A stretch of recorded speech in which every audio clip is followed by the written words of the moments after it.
If we grow up with this structure of belief that we imprinted from our childhood from 0 to 14, if it's limiting versus what we want, we have to expand into doing that by what I call seeing as believing, having expanders.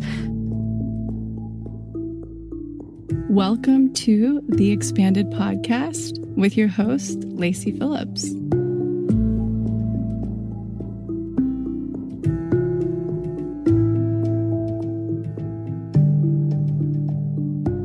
As a leading manifestation advisor with a process that's, radically different from the old New Age model, mine is rooted in psychology, neuroscience, and my energetic gifts. I created this podcast to help you expand your subconscious limiting beliefs about the potential of deserving the manifestations you're calling in. Therefore, you're tuning into this podcast series to show your subconscious that anything you desire is possible. And by pressing play, you've already started the process of manifesting it.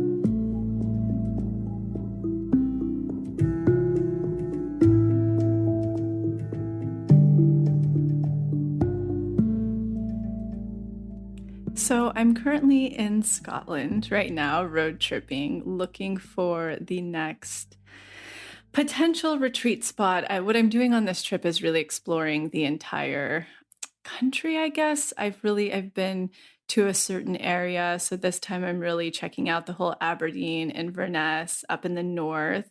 I love the UK. I love it so much. Jenna, Zoe, and I joke that we should swap passports and visas. Yes, she loves LA so much and I love the UK so much. So it was really lovely. I got to spend some quick time in London. I stayed at the Chiltern Firehouse. It's my favorite hotel in all of London. I won't be staying there on my back leg after Scotland, but it was so lovely. And I got to connect with some friends. I actually flew in a day early so that I could head to Egg Trading, my favorite store in London. They have very limited selections of the inventory they put out. So I wanted to make sure to pack really light so that I could actually fill up my suitcase with them and ship home, whatever. And I really wanted to be able to try things on. So I got to do that, connected with some friends for dinner. And then I flew into Aberdeen and then trekked over to the Fife Arms Hotel, which was exquisite. Danny Beinstein actually pointed me in that direction. And of course, when I was Googling around, it pops up on every single design blog. So I was so excited to stay there. They were incredible. They have a spa and 2 wonderful eateries there. So it felt great. And I've just been road tripping around when I'm not resting because I'm on the whole bed rest regime, which is, a whole thing. But it's actually going well. I can really feel my body digging in and starting to adjust. What I actually really wanted to talk about on the top of this episode is for so many of you who are doing this work, and for those of you who are just tuning in and new to my manifestation process, it all hinges on the concept of worth. Worth is the law of attraction. Self-worth is the law of attraction.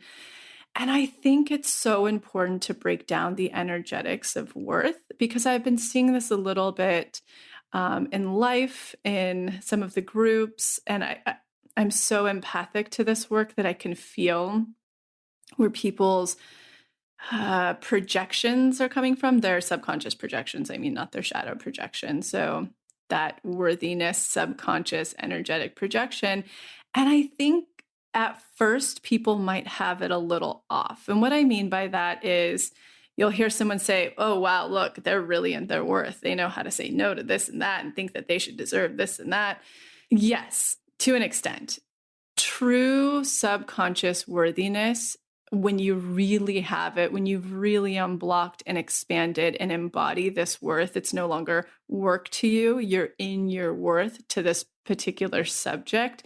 It's actually a quiet, humble gracefulness. That's when you know. I start to see people who seem like they're in their worth, but it's actually an egoic projection. They're not really there yet. They're overcompensating for things down there that they're still insecure about. So I've actually seen this with, someone who, will teach about dating and relationships, but really they can't figure out how to date or find that relationship themselves, but they're overt about how to be in your worth and all of that. And so really be aware of that when you're doing this process and this work. When you arrive at the worthiness in ratio to the subject you're calling in, it becomes very quiet and graceful and knowing.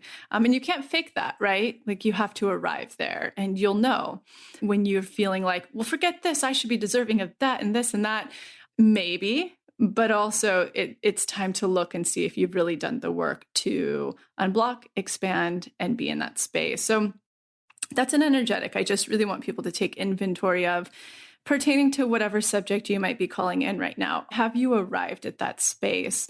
I have that, for instance, I will have that forever magnetism in relationships and dating, calling in partners. That will never be an issue for me again. It's quiet, it's humble, I don't have to work at it. I did a lot of work at it, and it's something that I'm very magnetic in and I'm very graceful at. And I have that in a couple of other areas of my life. But just to take that inventory, have you arrived there? What do you need to do still? Is it expanding further? Is it doing a little bit more unblocking to look at why you're egoically overcompensating and appearing to be in your worth, but the thing's still not showing up? So that's just something I want you to take a look at. And a great place to do that is always the daily reprogramming exercise when you're triggered, or maybe look at the thing you're calling in and ask yourself, how do I feel about the fact that it's not here yet? That's a great starting point. Get to the emotion or the root or the feeling and take that through the daily reprogramming exercise that's most pertinent to it, that resonates most with you. And many of you did get in touch that you've been having a hard time navigating that Give 20, Get 20 referral program that we started because so many people would come up to me and they're like, I keep telling everybody about this. All my family is in it, my friends, yada, yada. So we're like, well, you should be making money off of it. And so we started a Give 20, Get 20, the links below. And just to update you, there's now a landing page that gives you full instructions of how to sign up and do that if you're one of those people. If you are new to this work and you're wanting to give it a shot, go ahead and use the code JOURNEY, all caps, JOURNEY, when signing up. That will give you a month off your first year of the pathway. Or if you use the code JOURNEY, same, all caps, and try it towards a la carte, say you want to check out one of the workshops, that will give you 10% off.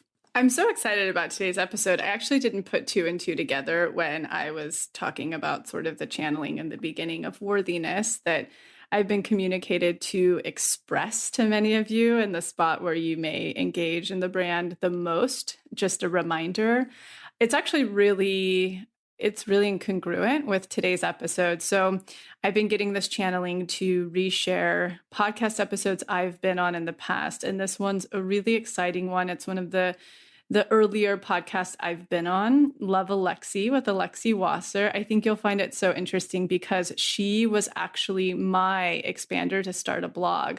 She used to have her first blog, Boy Crazy.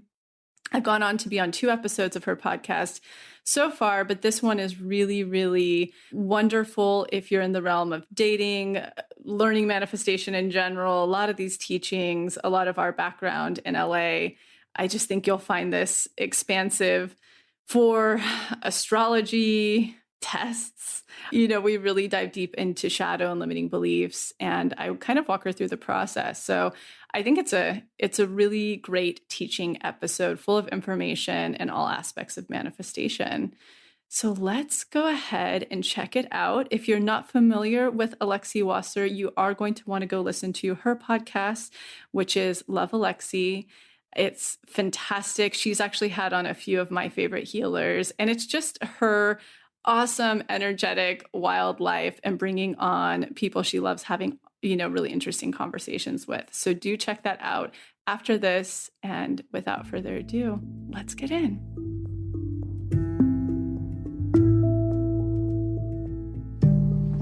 God.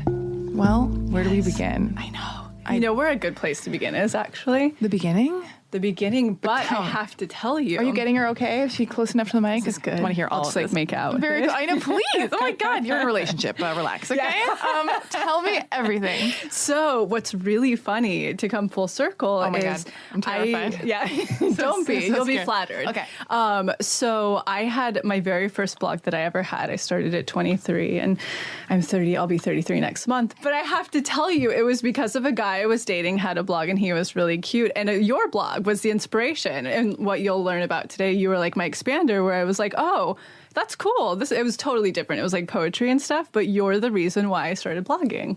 So I was like, I have to tell her. I can't believe this. It's like, this is crazy. I can't, that's the most flattering thing in the entire world. Because to me, you've been my expander. Because it's so funny how, because, and we'll explain what all this terminology means, expanders, to all the listeners who want to manifest cool shit in their life and understand what Lacy is all about. But I discovered you through Angela Trimber. Because we have her in common, yeah. Oh my God, yeah, because she was posting about you, and I was and I pretty much will do anything Angela says. She's amazing. Yeah, because we give each other book recommendations, and usually we've already read the same, but or she'll recommend something, or I will, and we're both already reading it, or reading it at the same time. So she had posted, about you, and I just got lost in your site, and I was reading every single entry, and you had all these manifestation lists from days gone by that were you thought they were embarrassing. I thought they were eerily reminiscent of my own manifestation list. I thought people could relate. I know. Sure. So tell me everything. Well, here's where I'll start. Yeah. So, oh my God. All right. I want to take us up to, tell me your life story. Yep. Take us up from you moving to LA, when that happened, and then how the fuck did you get to be here? Yeah. I'll put it in a nutshell because I feel many people have been hearing this story. But not on this podcast. That's true. Yeah. So to my community, just zone out for the next 2 seconds. No, I'm kidding. I'm totally kidding. They want to hear all of it all the time, over and over again. So I grew up between two places. So Mariposa, which is right outside of Yosemite, and then this little town in the Central Valley called Modesto. And at 17 and a half, my mom used to be an actress and a model, aspiring, who grew up in Eagle Rock. So at 17, I wanted to act, and she said, let's send out for agents. So we did, and I got one right away. And then I was coming down here, so it just made sense to move because I had booked commercials, and I think how everybody sort of gets out here. And so I did it. You live with your mom out here? No, I came alone? No, I came at 17 and a half. I think that's how old I was. I was already out of high school. And so I was coming down 2 or 3 times a week at 5-hour drives. And my cousin and a lot of friends lived at UCLA. So I always say I got the fun UCLA experience as I partied and hung out with all of them, but didn't go to school. Oh, so wow. it was great. Yeah. Well, that's nice. I didn't go to college. Did you go to college? No, me neither. A lot of Aquarians don't. Who needs it? Right? All right. Would it have helped what we're doing now? I don't think so. You'd have a lot of debt. Actually, maybe it would have helped me. Maybe I'd be a better writer. But no. Right. I'm learning. I'm taking the Aaron Sorkin masterclass. You're self-study. Oh, see, come on, that's pretty I'm going to be fine, you guys. Yeah. Okay, keep going. Tell me everything. And so I was acting, and that's actually how I met Angela. And I was acting until around 25, and the best way I can say it is I had an awakening. I just woke up, and things were going fine. It was all good, and I was booking stuff and not booking stuff the way that we do. And so at 25, 2 things happened simultaneously. I got super into manifestation when I was 17 because we had a family intuitive who said, read this one book, follow it to a T, and if you do, you'll manifest everything you want. And I think as struggling artists, we're always trying to figure out how to make money because everything's so uncertain. And so I did. I followed it to a T. I did everything, all the rituals, all the practices, and it didn't do much. And then I moved on. Slowing you down. Yes. What was this book? Okay, don't read it. Oh, okay. Let me write down this. Can you just tell me the book anyway? Absolutely, yeah. So it's called The Game of Life and How to Play It. Wait, so you're in the acting class. Okay, so 25, 2 things happened to you simultaneously. Yes. So number 1 is I had an awakening. I woke up one morning and I had just started my first, film, and I just was like, oh my God, all of my friends who are series regulars are starting to get work or question it. And then I started to take inventory. I was like, wait, out of the thousands of auditions I've been on, there's 2 projects I wanted to be a part of, which were How to Make It in America and Greenberg. And I was like, so the rest of my career, even at the time I was making my own stuff, I'll be happy, 0.000 point whatever % of the time. So there was that.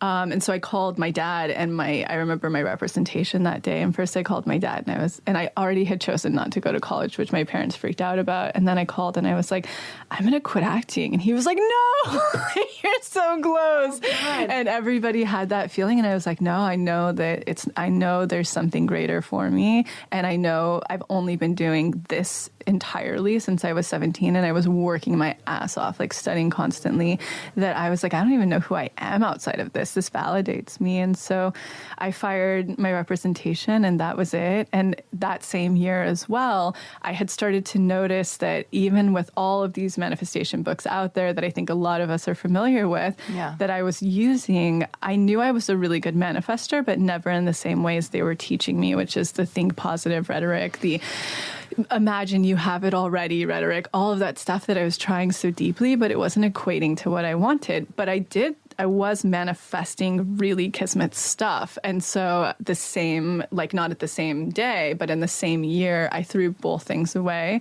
And with the manifestation, I was like, I'm just going to watch what I do and watch what shows up when and how based on what I'm doing and throw all of that away. And so it became kind of like, I want to say like a 3-year study, not something I was super focused on. I was just really noticing what I was doing.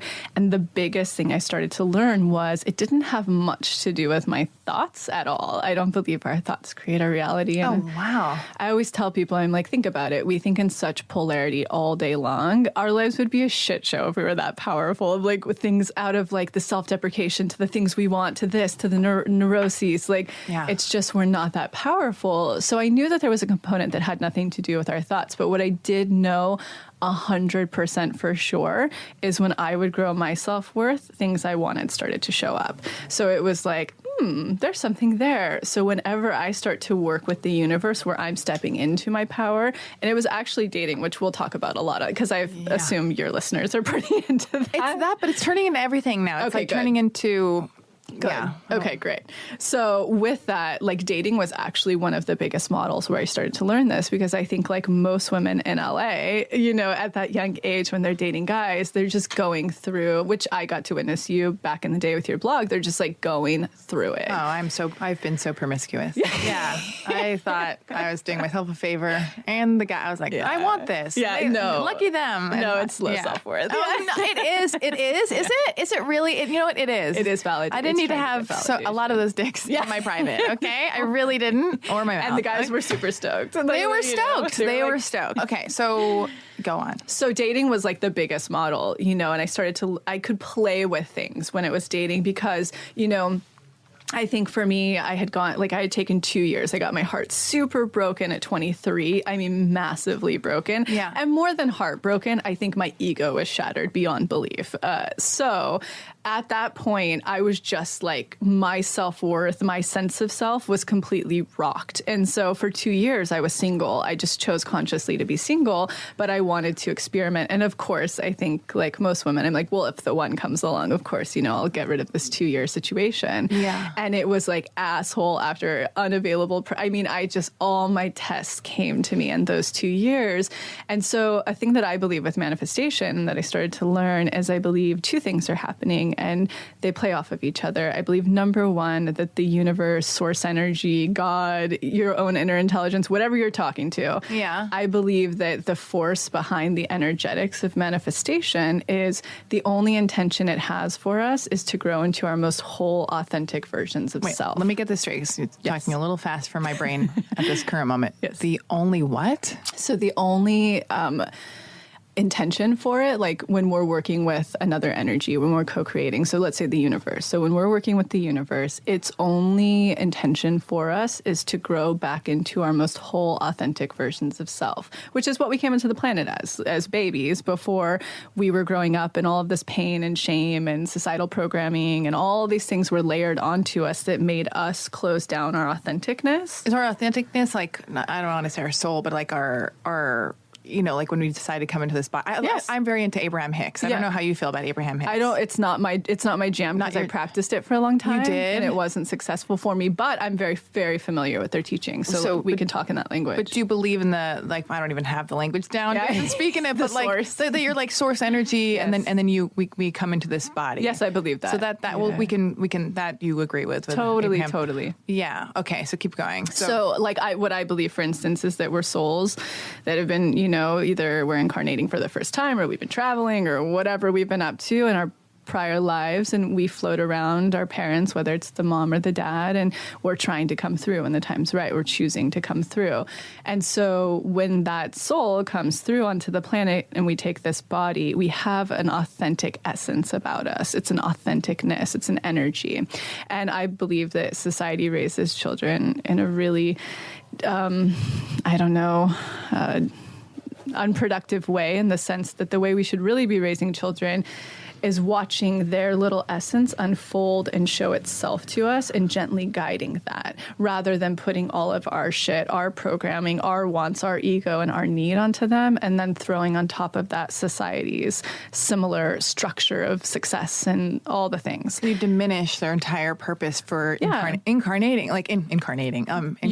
Yeah, it's kind of like a clam, or, it's kind of like, a clam is a great way to put it, because then they close off and that becomes a shell, an ego. So essentially what we are today, you and I, or if we're doing a lot of work on ourselves, we're a little bit less of it. But essentially what we are is we're just what I call an ego shell. All we are is a compilation of everything in our lives we've been loved for by other people, so we've chosen to continue morphing into that. So it's not really who we are for the most part. Yeah, we're in our like lovable ego state. We're like, oh, this makes us popular, attractive, loved by people, which that's all we really want out of life, is connection and love, So when we're floating around in this ego shell, this compilation of everything that has been other people's liking of us that was safe growing up, you can take like just simple shame when you're a kid.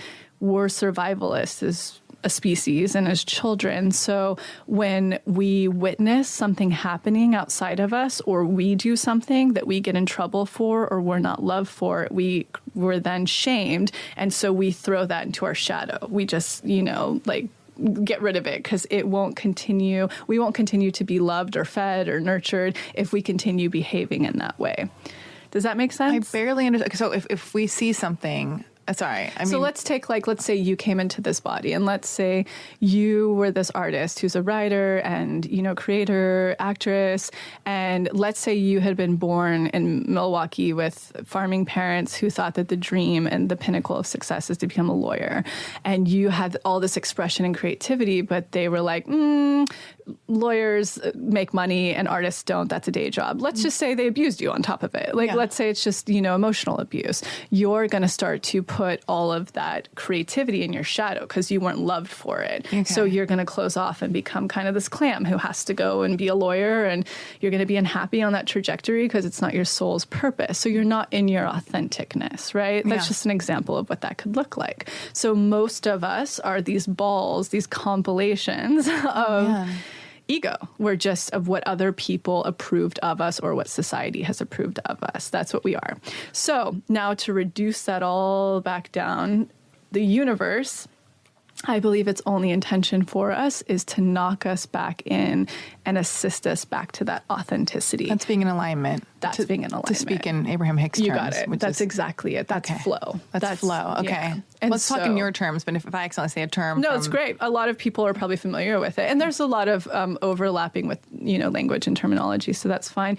I just don't, where I differentiate from a lot of manifestation teachings out there is I don't believe in spiritual bypass, New Age rhetoric. And what I mean by that are superstitions. I don't believe in things like think positive. If you think negatively, you'll attract that. It's bullshit. It won't happen. Bullshit. Okay, so how do we raise our... So if at the root, what you're saying is, in your practice, or what you teach is self-worth, gets you into flow? You got it. Self-worth equates manifesting what you want. Self-worth equates manifesting what you want. So Yes. how do you raise your self-worth? You get back into your authenticness. And how do you do that? That's a great question. And so that's what I spent literally my career trying to deduce from energetics, which I'll talk about that in a minute, down into actionable steps. So what I mean by that is, and I use a lot of psychology, and just here's my gift. This will make it a little bit more clear. I'll just talk louder so we can't hear that. Yeah, there's a man outside the studio yelling because he doesn't care. He probably hates women. And he's not going to manifest anything, clearly. Dare because he's he? not listening. He's actually very handsome and kind, but right now he does getting seem on my great. getting on my last nerve. Okay, keep going. Okay, so I have this weird gift. I've been born with it. And like the best way to, I don't know, give it terminology is called claircognizance. So Wait, say that again, louder and slower. Yeah, claircognizance. Claircognizance. Yes. So people who have extrasensory gifts, let's say you're, clairvoyant, meaning you see things in the future, or I think it's clairsensious or something, where you can feel things happening. Mine's a little bit different, where I just know it, and it downloads through me what's going on, and I specifically know it to energetics surrounding manifestation. So what I mean by that is I know when this thing happens, that thing will follow. When this goes on, this thing will fit it. It's just I understand how the energy of it works. So For you, or just for people in general? That's for myself, and learning through myself through patterning, and then watching other people, it's just very simple for me. You're an empath, right? I wouldn't. Yeah, I think everyone is. Like, are they? I believe. Yeah. Are more people more sensitive to it than some people weren't? They're just more developed. Yeah, that's like a better way to put it. And they were probably raised in environments, or they have stronger, connections. They have more sensory. But I believe everybody is a sensitive human. Yeah. Like they're capable. Yeah. And mine just weirdly understands the patterning of manifestation. Okay. So, like, going back to that, so what I do, like, this is what I spend all of my time literally philosophizing, is to take these energetics, so like the energy of situations, and then trying to boil and distill them down into human actionable form. And that's where I try to just like explain to people what's going on. And most importantly, those are the teachings that I put out. Number one, there's something called the Formula and Magnetism Workshop, which teaches my whole process of manifestation, which is so grounded and it's step by step. So like that's where everybody should start, because they'll actually learn how to manifest. But then I have all of these other things, which is to answer your question, to teach you how to get back into your authenticness. So like one that's very popular, and it's a standard that I recommend to all of my clients, is called reparenting. Reparenting. Yes. So that means you go down. Yeah. I'm listening. Yeah. Yeah. And it would probably be like, it was super helpful for me. I think it's helpful for anybody, but Angela and our other friend Penelope took one. I think I don't know what they did. Yeah. That's none of my business to say what they did, but they were both like, "You will love this." Oh, good. I was like, "Oh God, okay." They're like, "Do this before you interview her." I was like, "I don't know if I have time. I've got to draft." They're like, "Make time." I'm like, "Oh God, I didn't do it yet, but I will do it." Don't worry about it. And plus, like I tell people, don't do it until you feel called to, because you're not going to fucking do it. You're going to buy it and then not do it. And to me, I only care about results. So I'm like, I'd rather you do it when you're ready to do it and actually do it, because that's when you'll be in a place a little bit more open to morphing and changing. So that's one. There's like reparenting, which takes you through all of the stages of development, like pre-utero, birth, and then as a toddler of how you should have been parented. And then you go, the way that I work with people is through hypnosis. So that's like, to answer your question, my whole, I don't know, like purpose on earth, I feel, is to start to tell people, like, get rid of the bullshit superstition, and I'll talk about that, because I think it exhausts way more of your vital energy trying to be something that you're not. So trying to be positive, trying to be the thing you want, trying to hold that vision of your dream. It's bullshit, and it works against you. Oh, it does? Totally works against you. Okay. And you're getting further away from your authentic self. Oh my God, well, let's get closer. Yes. Take us all closer. Because you'll manifest a lot faster. Yeah. So that's why I put those things out, because it's like, I believe, so I don't believe we manifest with our thoughts. I believe that we manifest from our subconscious beliefs, meaning, and it's like simple psychology, meaning that when from the age of 0 to 14, everything that we encountered through relationships, modeling, media, that is what comprised our subconscious, and wherever we felt shame and pain and smallness, we have low self-worth. Wherever we felt we shined and that we were loved, we have high self-worth. So every single thing we're manifesting into our lives is a reflection of both of those things. The shit that's coming in we don't like, it's because we have subconscious beliefs of low self-worth, which I call blocks. Everything that's coming in that flows easily, that we love, it's because we have high self-worth in our subconscious. So the work that I do, the way that you can access your subconscious and that it comes forward and you can manipulate it is through hypnosis. So all of my work is done through hypnotic work. That's like the actual unblocking work. And then there's the whole component to it where you have to, what I call kind of dancing with the universe, where because I believe that the universe sends you lessons and tests and things you have to pass. It's kind of like a video game. And it's stuff that like you never will learn in these books. And it really debilitated me for a long time, not understanding that. Why? Just what you're in bad relationships or? Oh yeah. Like I think it's actually really magical because I think I've gone through like every bottom. You can kind of go through like financial bottoms, relationship bottoms, career bottoms, living situation bottoms. And the beauty of bottoms, which I love bottoms so much, is because you learn how you expand your threshold of trust. You know how low you can go, so you can actually play with the universe a lot more with trusting of what I call jumping off cliffs and like doing things that make you step more into your power. So leaving the shitty job, leaving the relationship, being afraid of doing that. But every time you do those things, you create what I call situational magnetism.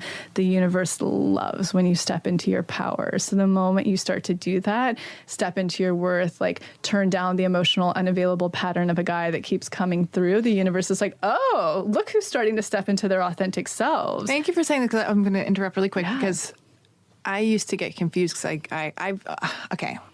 And I was talking about this on my last podcast where I love people so much. I think people are so interesting and fascinating that even though I see the red flags and I knew the person was unavailable, not right for me, I'd be like, you know what? I see it all, but I'm just going to go with this until it blows up in my face. Or I would ask my friends this. I would go, is it still do you think it's still possible? Because I would date the wrong person, but then go, but I have my eyes open. I have my eyes open for the right person while I'm in this thing and I would say to my friends, I go, do you think that it's possible for the right person to come in while you're the wrong person? Can the two things coexist? And I don't know what they said because it's a no. It's a no.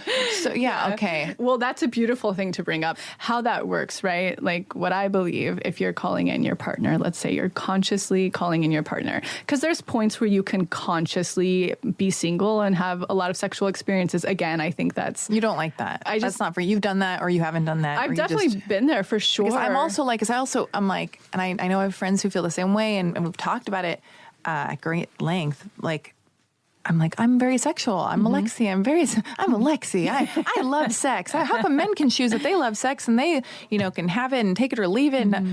And I was like, I'm just a sexual person. I'm not going to be told by society that and then I really did try to look at myself and go, but why? Like, why? I'd be like, well, I love the pillow talk and the intimacy. And like, I just love the physical act of sex. It's like or I feel like sex is my version of meditating because it's the only time my brain shuts off and it's a human natural thing. But then I go, but why? Like, why is this how I get validated? Or like, and I hope every girl is listening to this. Go deeper. What was your answer? If I really look at myself, it's because my dad was a complete Lothario, reduced women to like their pussy, like his words, and I learned, the words like twat, pussy, horrible things about women, talking about them, like what a woman's worth is, and just the gnarliest things. And my house was so overly sexualized, like so many like I don't watch porn in my life because I had judgment about seeing this in my upbringing.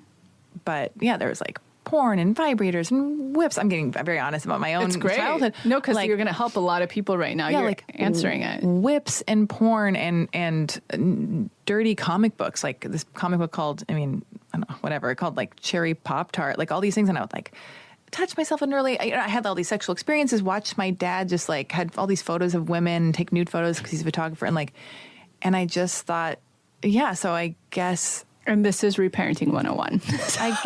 And it's so weird though. Like, and only recently do I feel like you know, and I'm going to go off on this for a moment. Great. But like even last January, not like I ended this behavior, but last January I was dating like a guy who was like a total Adderall addict, super wealthy, well-known, really was mad about me. Total codependent relationship. Immediately we were like this. And I was like, I love that. I love codependent relationships. I call it trauma bonding. That's trauma bonding. reason, yeah. I love that phrase. Yeah. Yes. We full on trauma bonding, my favorite, super passionate. Addicted to each other. Totally addicted to each other. But I was like narrating this, like to him the whole time, like this feels unhealthy. Are you sure? And I knew it was so unhealthy, but I like so wanted it to work because I just wanted to be wanted. And I just got it. And then I went, I feel like to him, I was like, I feel like I'm being tested. The universe is testing me and I have to walk. I was like, I have to walk away from this. Like, but I so don't want to believe this is a test. I want to believe that this is not a test and I've just found my person. And most women do. I hope you're listening if you're this type of woman. That's where most women are. And that's why you're explaining exactly why I don't condone the feminist empowered sexuality, because I've met so few women that are authentically in their worth about that. It's actually a very, very, very small number. Yeah. Most women. I'm glad. Good. You're having it. Oh no, my nose is running. I'm not crying. My nose is running. I'm glad you are. That's good. I will be in tears in a second, but not now. I'm like, but beautiful. But most women are like exactly what you were saying before. It's like, I'm empowered. I'm going to do it. In my practice, I find that. And I've been at that point myself, and it was bullshit. It's total bullshit. Yeah. It's unresolved issues of where you weren't getting your needs met by your dad. You were having, I mean, I won't get into all the terminology around it. Do it. Yeah. Essentially, like you were out seeking validation that you weren't receiving, both in two compartments, like through enmeshment as well as abandonment. Enmeshment. Yeah. I read this book that Neil Strauss wrote. It's great. Have you read? Love it. The Truth? The Truth. It's great. Because it's a good one. People want to hate Neil Strauss because of the game. Yeah, like, fuck that. No, he is so brilliant and wonderful. So brilliant. That book was my childhood, an enmeshed relationship with my father, where I was like basically like my father's girlfriend. My mom had to protect herself and get out of there. My mom was on the podcast and we actually talked about that. My mom was lucky to get away, and I was there, and I was essentially made to be. I mean, I wasn't molested, like, and I've really looked into that. But you were in a way, yeah. It's called what's emotional incest. Emotional incest, exactly. Which I was going to say, and I didn't want to say. Say it. Oh my God.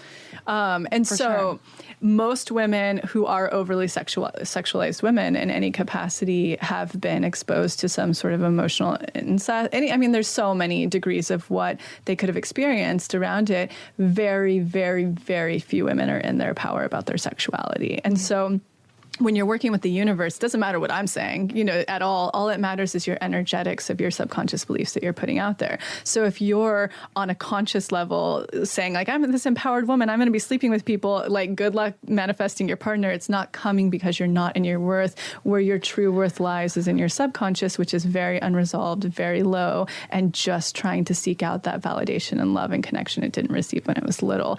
Therefore, your partner's not coming through. And furthermore, when you have people filling that space, especially what I call tests that are just testing you, the universe is like, oh, no, she's not in her power, because when we're manifesting something, it's usually greater than where we are right now.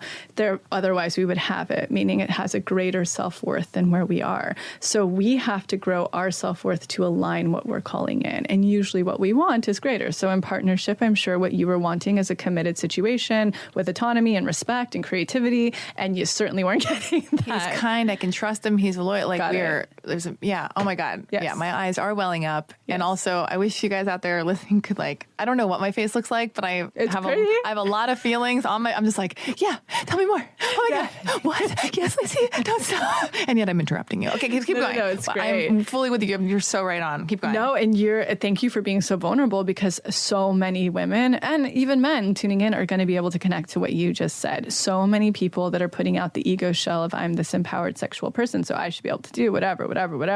Most of the time when we're being over sexual or we're choosing situations that aren't serving us, which I'm going to say that's what those are, because they're just validating your own issues. It's trauma bonding.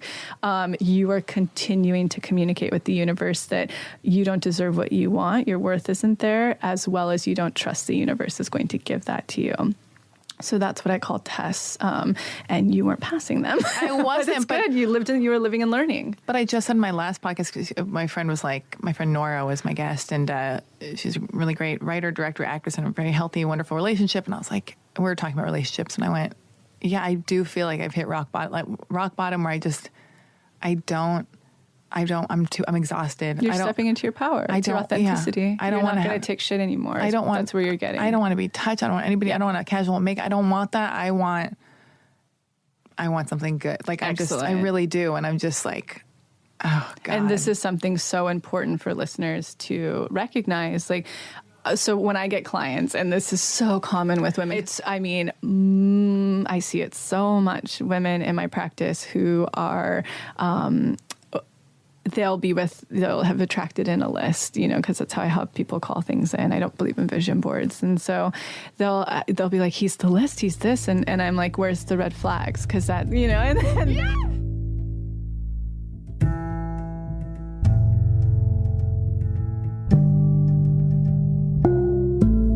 So I'm quickly interrupting this episode to invite you, if you're ready to start your manifestation journey, or if anything you've heard in our manifestation episodes has piqued your interest to begin. We have a la carte workshops in everything from the basics bundle, which is what we recommend to everyone who starts. It's the formula that actually teaches you how to manifest, unblocked inner child, and unblocked shadow. We also have a la carte workshops on love and money. But the real gem is the Pathway membership because it encompasses every single workshop we have. It's a year-long membership with full access to the few a la carte offerings we have and exclusive workshops not available anywhere else, such as the daily practice, which is what everybody in the Pathway uses, hopefully at least 3 times a week to daily, in order to truly create the new neural pathways that one needs in order to manifest, and houses the library of our deep imaginings, which is our unique hypnosis process that allows you to get into your subconscious and overwrite those old neural pathways, creating the new ones.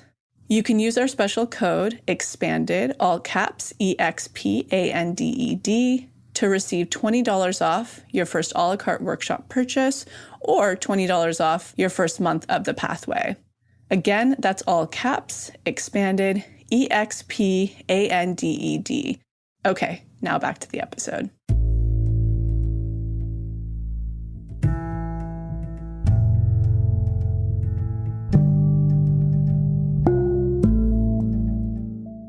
He did this, but I don't think it meant that. It's all the shit. And I'm like, listen, and I'm very frank with my women because I don't want them wasting their time. Yeah. I want them to be in their power and choose if they want or don't want what's coming through.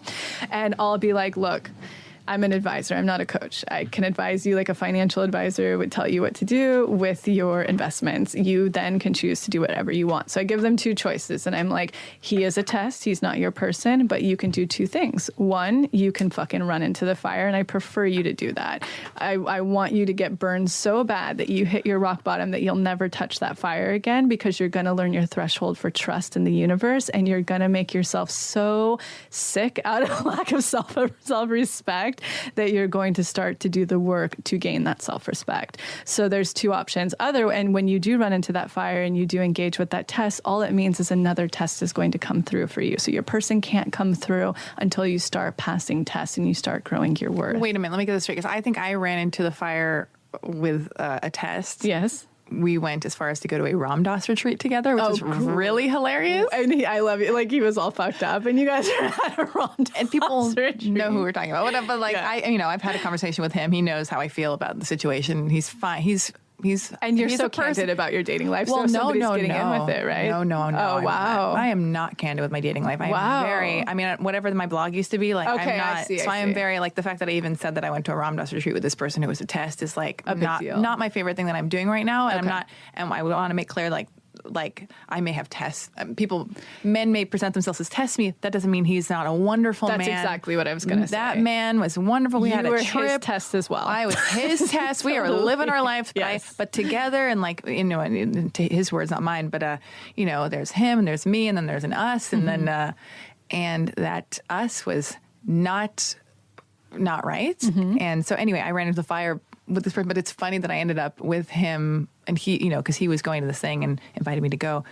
We went to a Ram Dass retreat. So like by the end of the trip, I was just like, there's a lot of stuff that happened. And then at the end of it, you sit and meet Ram Dass. It's so intense. And I'm like, what am I doing? Oh my God, what is this? And then part of me was like, maybe this is all blowing up in my face and having a crazy ending because Ram Dass wanted it like this. Like, because maybe like Ram Dass is like magic and like sprinkled me with magic, being like, you're here and you've come to me and he's the test and now you're back in LA, and it's ended because Ram Dass, me Ram Dass wants it like this for you, Alexi.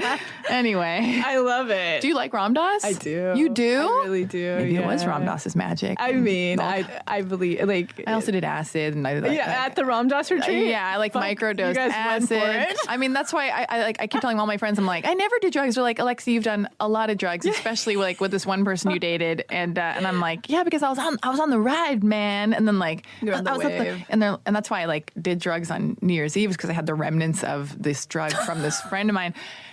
So you really like took the fire all the way. Like, I took the fire. Now. It's out. I'm really trying not to drink. Good job. I don't. Yeah. We'll talk about alcohol and drugs and all that in a moment. But running back to the fire. Yeah. So I love that. Like when anyone is, I'll say microdosing with anything, because when we date emotionally unavailable people, we're microdosing. It's a drug. We're doing it to seek validation from the wrong place over and over again. So it's a form of checking out. It's a form of a high, So if you're doing that in any capacity, like whatever you're up to, and myself included, I mean, when I was working at the Thirsty Crow, every night was whiskey and Coke. Like I've been... Really? Yeah. Oh my God. You've done that stuff? Oh yeah. Get out. Yeah. Can you imagine? I'm all yes. Oh my God. Oh my God. Yeah. I loved partying. Yeah. It was a blast. And I knew you were cool. Just kidding. It's like the drugs club. Yeah. No, I really don't. I'm really not that even so. Like my fiance now, he's sober, but like I wasn't ever hard. Like all I did was Coke, booze. I did a little MDMA. Yeah, because you go on your journey, and this is how you. I mean, you don't have to do these things, but I know I've had sex with so many people. I've experimented with stuff, and then and we're learning the test and all this stuff. Yeah. This is part of it. How do you know yourself? It's a contrast. No, you know what's funny is I loved partying, and I probably still would do. I mean, I never was out of control because I come from an alcoholic parent. So you're like the most controlling person on the planet.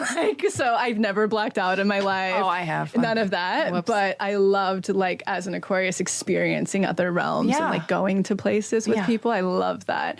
But what's so unfortunate is the moment I started having what I'll call an awakening at 25, I've become more and more and more and more sensitive, where my body can't even handle booze anymore. It's like, to do this work, I can't, and it's such a burden, because it's like I want to be in the south of France drinking rosé and like having a blast and smoking a joint once in a while. Do you not drink at all? No, I can't. I had a sip recently of my dad's sake, and I was out for a week. Do you know that lately when I've been drinking rosé, even on New Year's Eve, because I was drinking rosé and I thought, I might even do drugs, and I started, and then I just started giving them to people. But even on New Year's Eve when I was drinking rosé, I was like, it's acidic. It's just so acidic in my body. It's and it wasn't like making me tipsy in a fun way. It was just making me feel like paranoid. Not even paranoid. It's just like my body physically felt acidic in my system. Gross. Yeah. So heavy. That's annoying. It's so annoying. Isn't that like, how do the French do this? How do the French do it? They just go, they have cognac after dinner. Yeah. Like, this is who I am in my mind. Like I'm like a French man in my mind. I'm like some very curated Instagram account where it's all these wonderful quotes and like pictures of beautiful women with perfect bangs, like living their lives on the back of a scooter or something. Or like, like you know those accounts around their their neck. God, it's always on the Explore page. I'm like, who are these perfect people? These tiny thighs. Totally. Okay, but who can probably drink loads of rosé and not feel bad. I think they're lying. But so wait, so you're 25. Where were we? We're all over the place. Wait, I hit my rock bottom. Yes. You're 25. Oh, but this is good for a moment just to get grounded and figure out where the hell we were.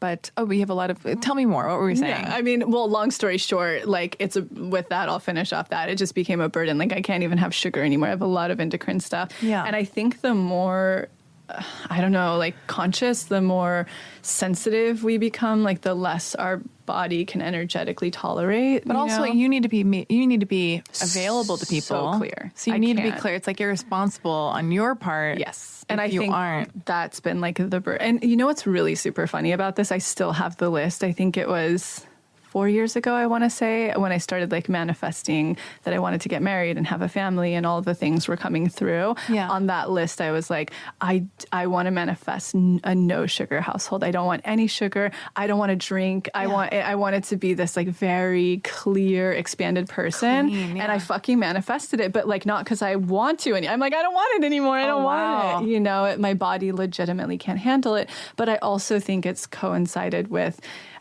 I feel like I didn't choose this career. I feel like this career has chosen me, and it's like a burden because I think that in order to do this work, there has to be such a level of clarity. I have to be able to channel, like at all times, the messages that are coming through to me to communicate, that it's like I wish I could just, again, be like a French dude, like in the south of France, like having tons of women, drinking cognac. And like, this is my dream. Yeah. And don't you feel like your intuition, do you meditate? I do twice a day. Because does that help you fine tune you into to be able to communicate, to like hear You know your what intuition does more than anything, because I do so many. I feel like you throw it out there, I've done it. Like the practices and the rituals. And what works more than anything is having no pressure on my plate and having complete alone time. I don't have to be in meditation. Like things come through rapidly and always for me, but that's what opens up the channel so big. So what I mean by pressure is like I don't have any work pressure on me. I don't have societal pressure on me,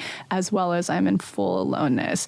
I mean, I Vedic meditate, I do Kundalini, like speaking of Ramda, I do so much stuff, and all of that stuff is good. It's all great, but it doesn't serve me as much as just the simplicity of pure alone time, no pressure. If I have that, it's like get out a notebook, it'll be full by the end of 2 days. So what's pressure?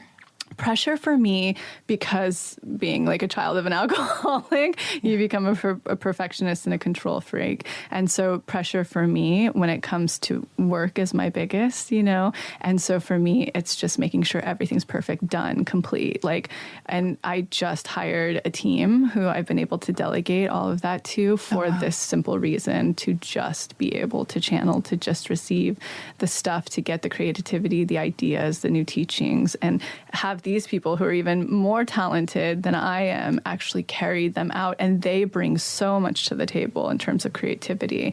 So that's where I learned like the true pressure relieves. And then it's wild when I'm on vacation anywhere that is like damp or rainy inward.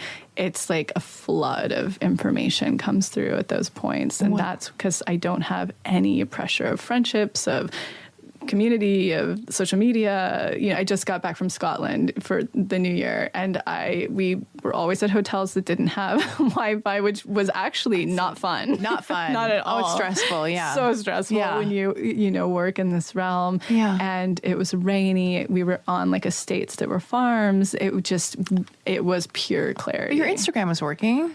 Yeah, so that's good. Like I was doing Instagram stories. I was watching it where I could. Yeah. You know. But when you say completely alone, but isn't your fiance there? He is, and it's hard when he's around. You gotta get him out of there. Just kidding. But you guys he feels the same about me. Really? Yeah. Well, we're both like, this is the beauty of this relationship that I called in. Yeah. It is so powerful in the sense that we're both so autonomous, and so autonomous and so creatively in pursuit and total workaholics. So if you can't have one that way and one not that way in a relationship, somebody's always going to feel neglected or left out or whatever. But because we're both so powerful and driven, it's the most beautiful balance. So when we're on vacation, we're both like, we start to get itchy, where he's like, I think I'm getting depressed on vacation. Because you're not doing enough, right? That's how I felt in Hawaii. Yeah. I was like 10 days in Hawaii. Yeah, I'm relaxed. So yeah. Like, let's get out of here. I know. Yeah. It was crazy. And unfortunately for him, his work isn't really on the road. Like mine, I can sit and geek out and, you know, do anything. You have a laptop. You're fine. I'm fine. So I can like have that, you know, that hit, that What does drive. he do? We don't have to talk about it if you don't want to. Oh, no, it's great. So he has a clothing line that's called Older Brother. Older Brother. That sounds great. That sounds like what my future partner should be wearing. Yes, he Nothing should. but. Yeah.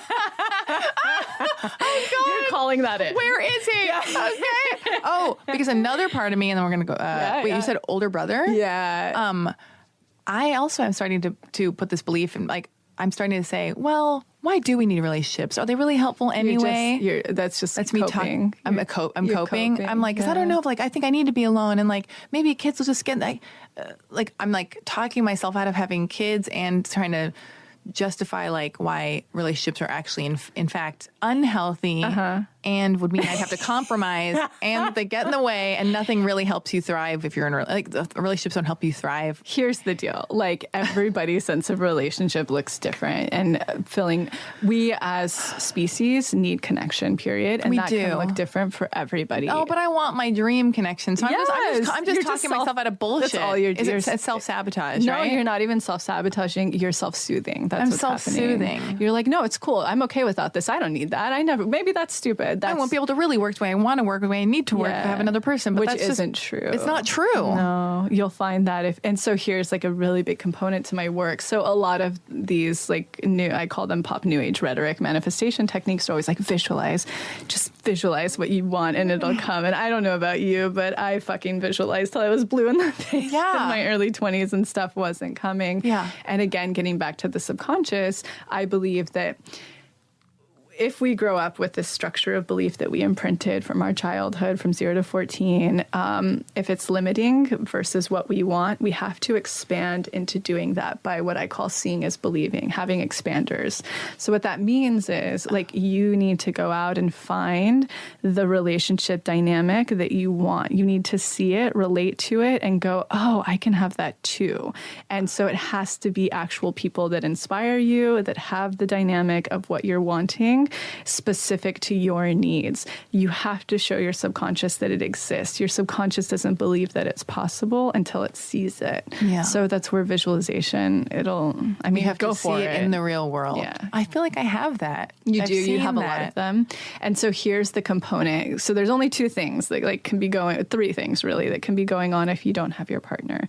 One, that you're not expanded through what we're talking about, which you very well could be. You could have a ton of those around where you're like, okay, yeah, no, I'm just as good as that chick, and that dude is like... Oh, I don't know if I think I'm just as good as that chick. So there's that. Bing, bing. Okay, okay. So that's where we get into the second thing, which is low self-worth, that you don't actually believe you deserve it on a subconscious level. So it doesn't matter what you're saying in your conscious mind, it means in your subconscious mind, which, again, like doing any of those tools that are whatever, super affordable. I made them really cheap so people would fucking do this work.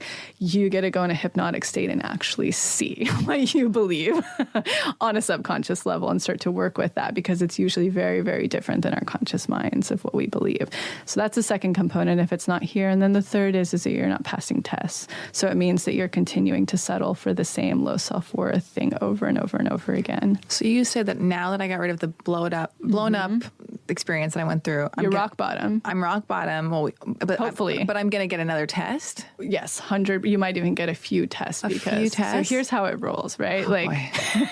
Tell me. You need to go expand. So and what I mean by that is expanders. You go and find those relationships, but it's so important that your expanders, that you identify with the woman in it, and that you also believe you're just as good as her, or if not better. I know that sounds weird. It's an energetic. I love that you're giving me the specifics. You're really breaking it down so I can understand. Because when I need information to be to land in my brain, and I like landing information when I communicate. So this is very helpful to me and my listeners. I need to believe that I'm as good as the woman in the relationship, and that you could have it too. And then if there's any she comes from money, or she's skinnier, or whatever bullshit, shadowy stuff. And if they're in an open relationship, that's not the one I'm going for. So I got to remember that. It won't be an expander for you. Do you not like open relationships? I mean, here's my deal with them. I believe in all forms of any connection you want to have with a person. If you guys are consciously creating that together, I don't want to open a relationship. I don't like them. Not for me. I personally, again, I just think when you are, there's childhood shit that, like Neil Strauss's book. It's a perfect example of that, right? It's just inner child. It's like Does he talk about open relationships in that? I forgot. Oh my God. He got into all the things. Oh yes. I forgot where he's trying to okay, yes, you're right. Yeah. All right. Polyamorous, all the and it's, again, you just learn that I just can't. It's just childhood shit, right? That you're trying to work out. So I'm going to get a few tests. Yes. All right. So you need to be expanded. You need to go out and find these relationships that they really they don't have to be exact, but that they specifically fit the energy of what you want. Maybe here's an example, right? Like when I was calling in my current fiance, How long have you been together for? going on 3 years now. Oh my God, that's incredible. Yeah. I know. Great. I know. It's so sweet. So when you're calling him in. Yeah. Like, I knew I wanted something very different than what I had called in at 25, who was a phenomenal, like, ex and incredible person. And I just think the world of him, but we both grew in very different ways and wanted different things. And so when I was calling in this one, there were things on it that like had to be met on my list that I wanted. So in order for... I'm blowing my nose, guys. Keep going. So yes, keep going. And in order for me to attract him, I would have had to have seen that that version of this person exists and that I'm capable of having him. So that's the requirement for these, what I call expanders. They expand your subconscious beliefs. So you have to go find those. And again, if there's anything like, oh, but they're in an open relationship, or like she's this and I can't be that, they're not a true expander.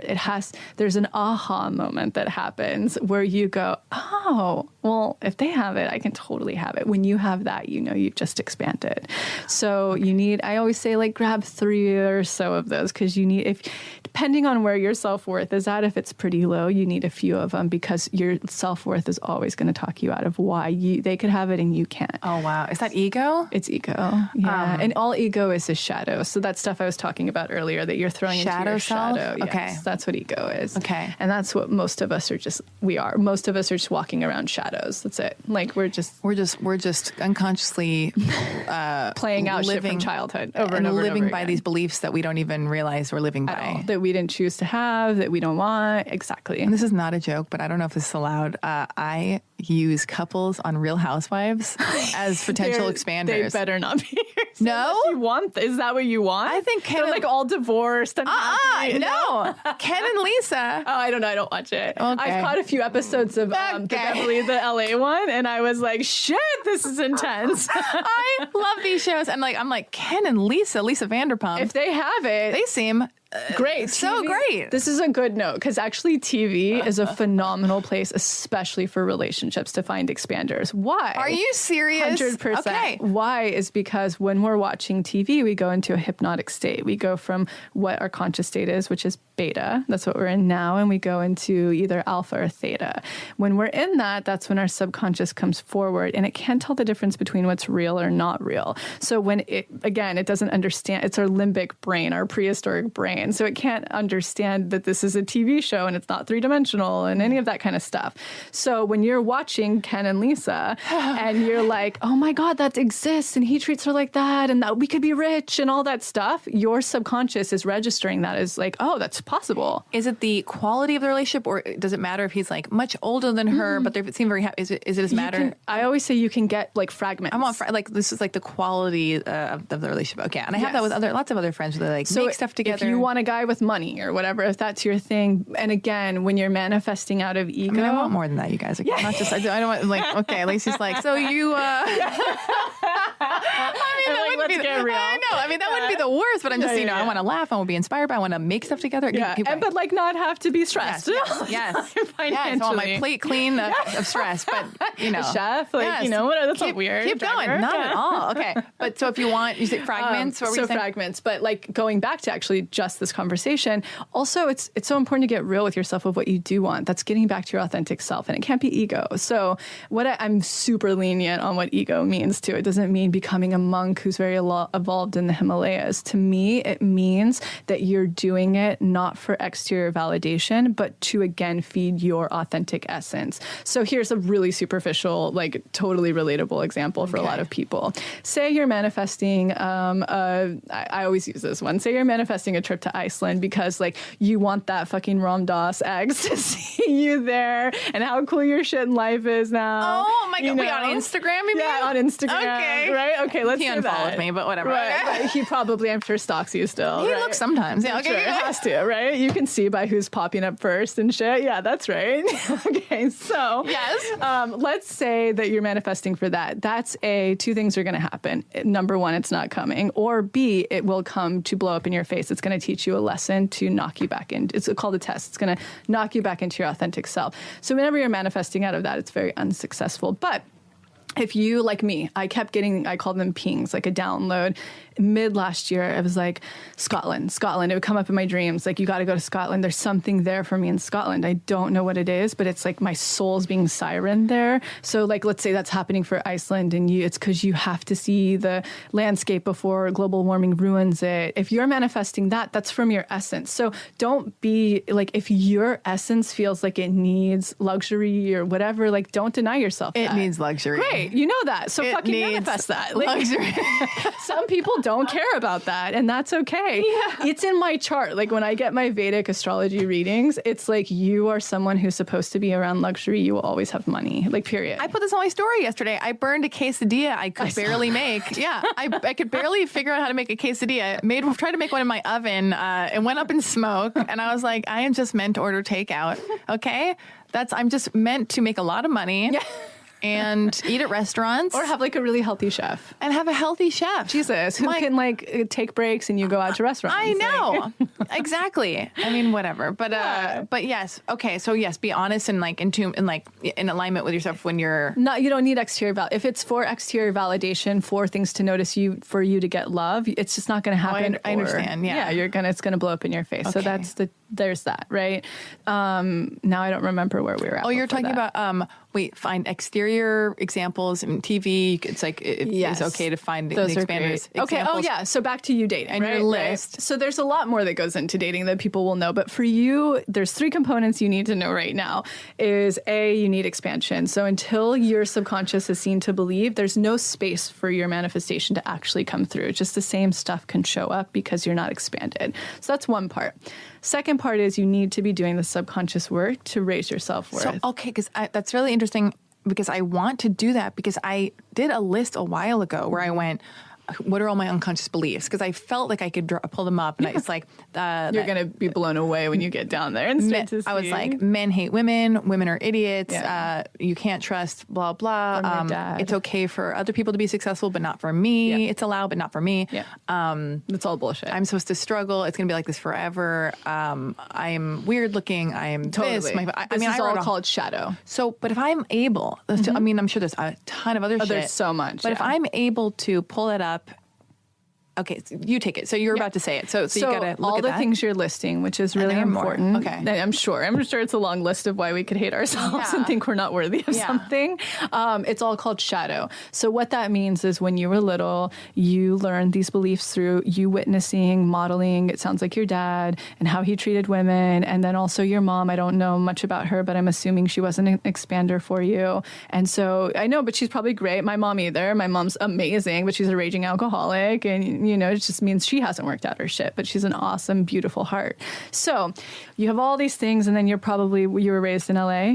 So now you're raised around all the superficiality, and that looks mean everything, and that you see uber success versus like crazy poverty or like lack of poverty, all that kind of stuff. That created your subconscious. So when you're just this little essence, witnessing the world and the people who are supposed to be your caretakers that are selflessly supposed to be there to nurture you, but they're not, you're going to start creating all of this shame because maybe you're at school where you didn't have a lot of money and your mom wasn't around. Oh, and I was like, I had entree into like rich and famous people's houses. There you go. And then I'd be back in my like apartment where I was like embarrassed to invite people over. And my dad was like a hoarder. But then if I had a birthday party, we'd have to like shamefully clean up the place to like, so it's like I had like one identity if people were coming over, but I was still embarrassed. But then like when they weren't over, it was a nightmare. People are listening, right? Because that's a clear example of your authentic self versus your shadow self. And so most of us are just walking shadows, meaning we're a compilation of all of that shame and those beliefs where we picked up we weren't good enough. All of it's not true. It just means you didn't witness the programming of expansion growing up.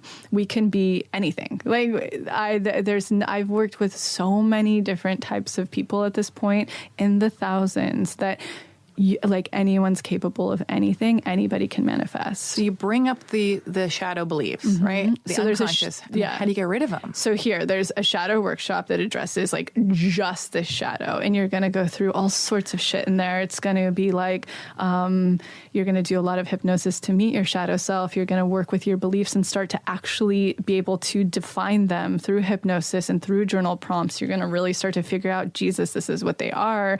And then you're going to have to do all sorts of shit in the world, like email 3 friends or people you trust and be like, okay, tell me what my worst stuff is. Like, I need to meet my shadow, and of course sift through them, realizing that their shadow can show. I mean, it's a lot of different your stuff. Friends, you have to email your friends. Yeah, and it's work. Like, you want to start facing who your shadow is versus your authentic What do I self. ask them? Tell me what my stuff is. I just toss the plate. Tell me what is wrong with me. Not what is wrong with you. Like, oh my God. Yeah, it's like the 3. I like to give a number 3 things that I'm doing to self-sabotage myself, or I'm insecure, and get really honest. You've got to start to address that shadow, and then you go and work on it. Can I ask my mom or no?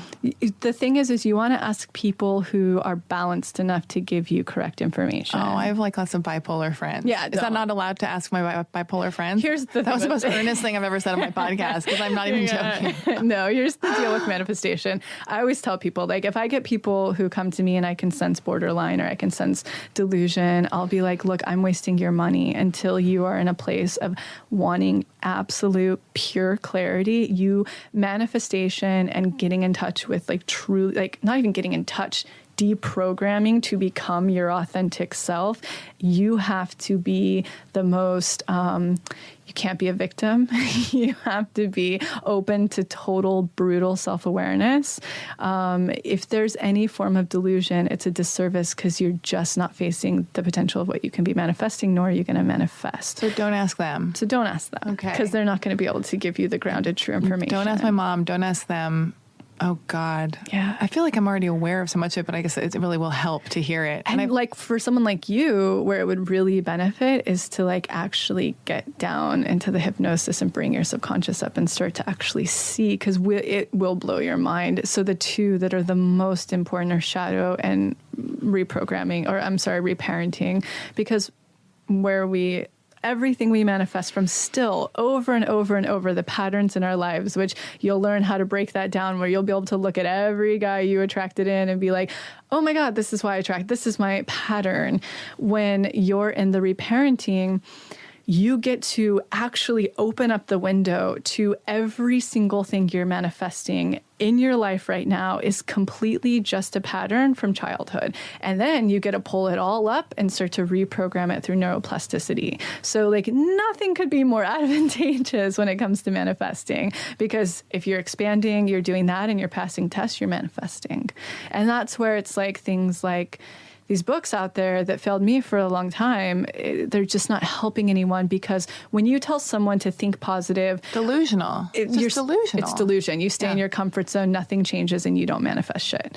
If you come from like 1% of society who had a really beautiful childhood, very little shame, tons of expansion in the career they wanted, the relationship they want, the lifestyle they want. Who are these people? Who are they? I guess there are expanders. They're people who can manifest from thinking positive. Very, very, very few people on the planet are that. And so that's why you got to do the work. Like, you just have to do. It's the only thing I can tell people, and then there's a process to go with it. Like, oh my God, I can't wait to do both of those. I'm totally, you guys, I'm not fucking around. I'm not even joking. I'm not saying this like I'm going to. I want to see what your next year's like if you really do it. Because I know that I get very defensive.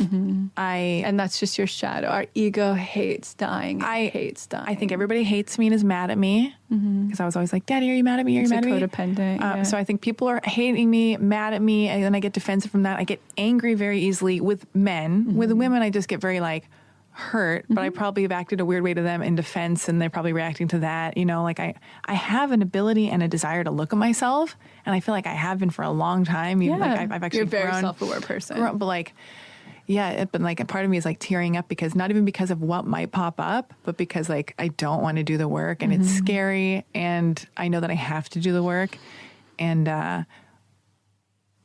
well, there are 3 things. I want to make sure I don't get off topics. I don't want to miss. I don't have that much time with you, and I want to make sure I wring you dry. But I mean, this is like very cathartic and important, and because I feel like the most important things are like money, love, and career. That's what everybody, or then now throw a house into it. That's what everybody comes for. A house and a Tesla. And so when you're talking about, doing all that work, I mean, how quick, and you can be hypnotized via the videos. Totally. I record all of them for people. Reparenting and shadow. If I were to recommend what people could do, like if you're like, oh my gosh, you're talking to me here. Yeah. Okay. Yeah. No, but for everybody. Yes. This is a conduit to the world. This will be the coolest podcast you've ever been on, and they're all going to get the help they need. You're welcome. Totally.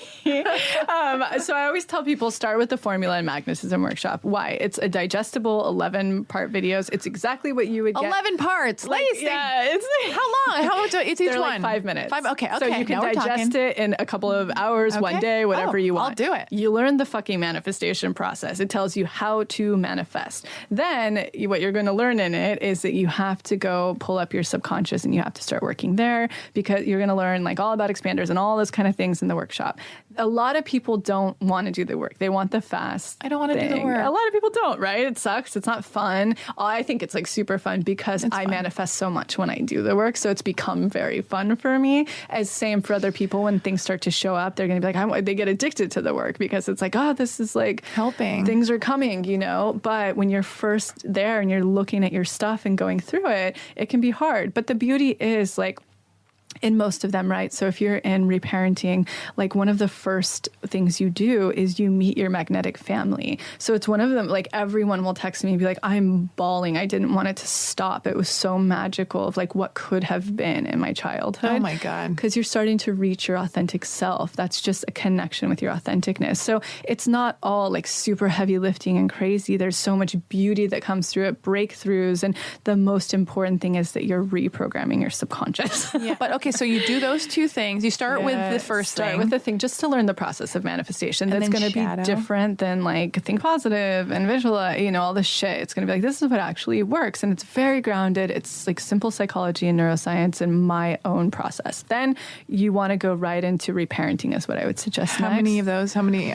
So the way that they work, and it's so beta, you can access it from your phone, from your computer. I wanted it for any, the most accessibility as possible for people because I just want them. This is like an infomercial on manifestation. I love it. This is not a sponsored ad, you guys. Not at all. Okay. I'm paying Alexi a lot of money for this. Oh my God. No, but tell me, so how many, because I'm going to do this tonight. I'll be up until 4 a.m. Great. I mean, you stay up anyways. It looks like you're I do.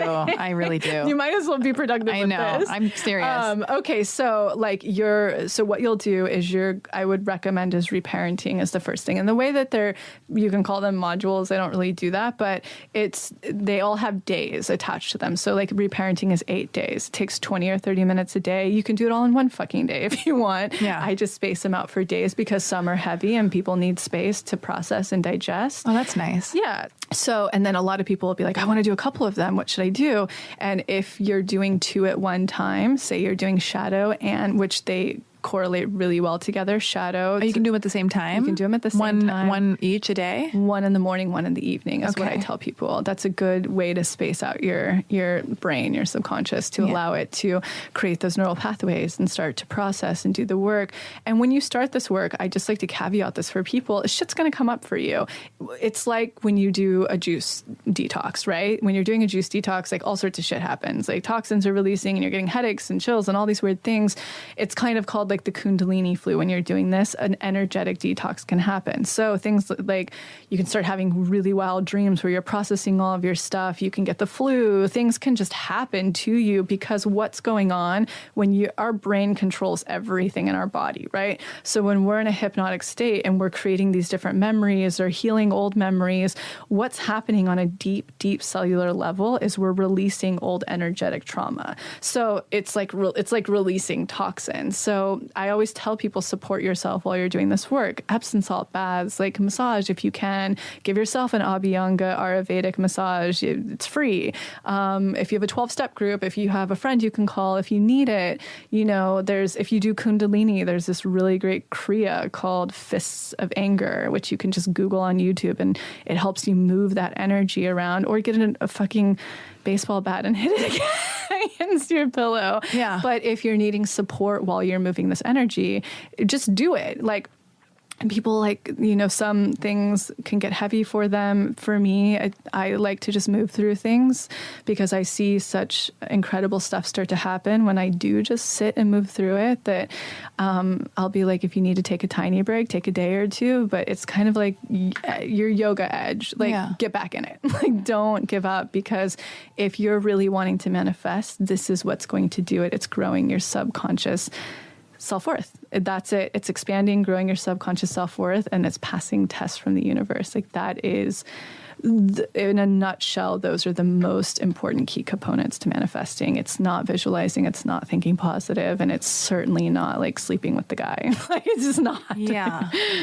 Poor Alexi, your head's like spinning. No, I want to try. Don't forget to ask you anything, because like this is the most interesting. This is like such a perfect beginning of the year episode. Especially, it sounds like you're on a good track for already. Me, for the listeners, for anybody, for like this is just really important. I'm really glad you're here. So well, thank you for being here. I'm grateful. This is like a really loving. Without you, I wouldn't be blogging. Well, I love that. Yes, exactly. Okay, good. So I'm not going to feel guilty for taking too much of your time. That's a codependent, which you have to work through. Okay, so guilty, saying I'm sorry. Okay, but here's all right. Oh, and is this the same method? What about for bringing in money? Yeah, and bringing in your dreams, like career stuff. Everyone was coming to me for money, and there's a very specific energetic around attracting money, and it's different from the other stuff. Totally different from the other stuff, and it's all about stepping into your worth and blocking, looking at the programming of money you grew up with, which is massive for everyone. Poor. People think I'm rich or something. It's so funny when people are like, "Oh, she's a rich kid. Her dad's a photographer." He's like this or that, and I'm like, it's because what? You learned how to like have that essence about you. I mean, maybe I'm tall.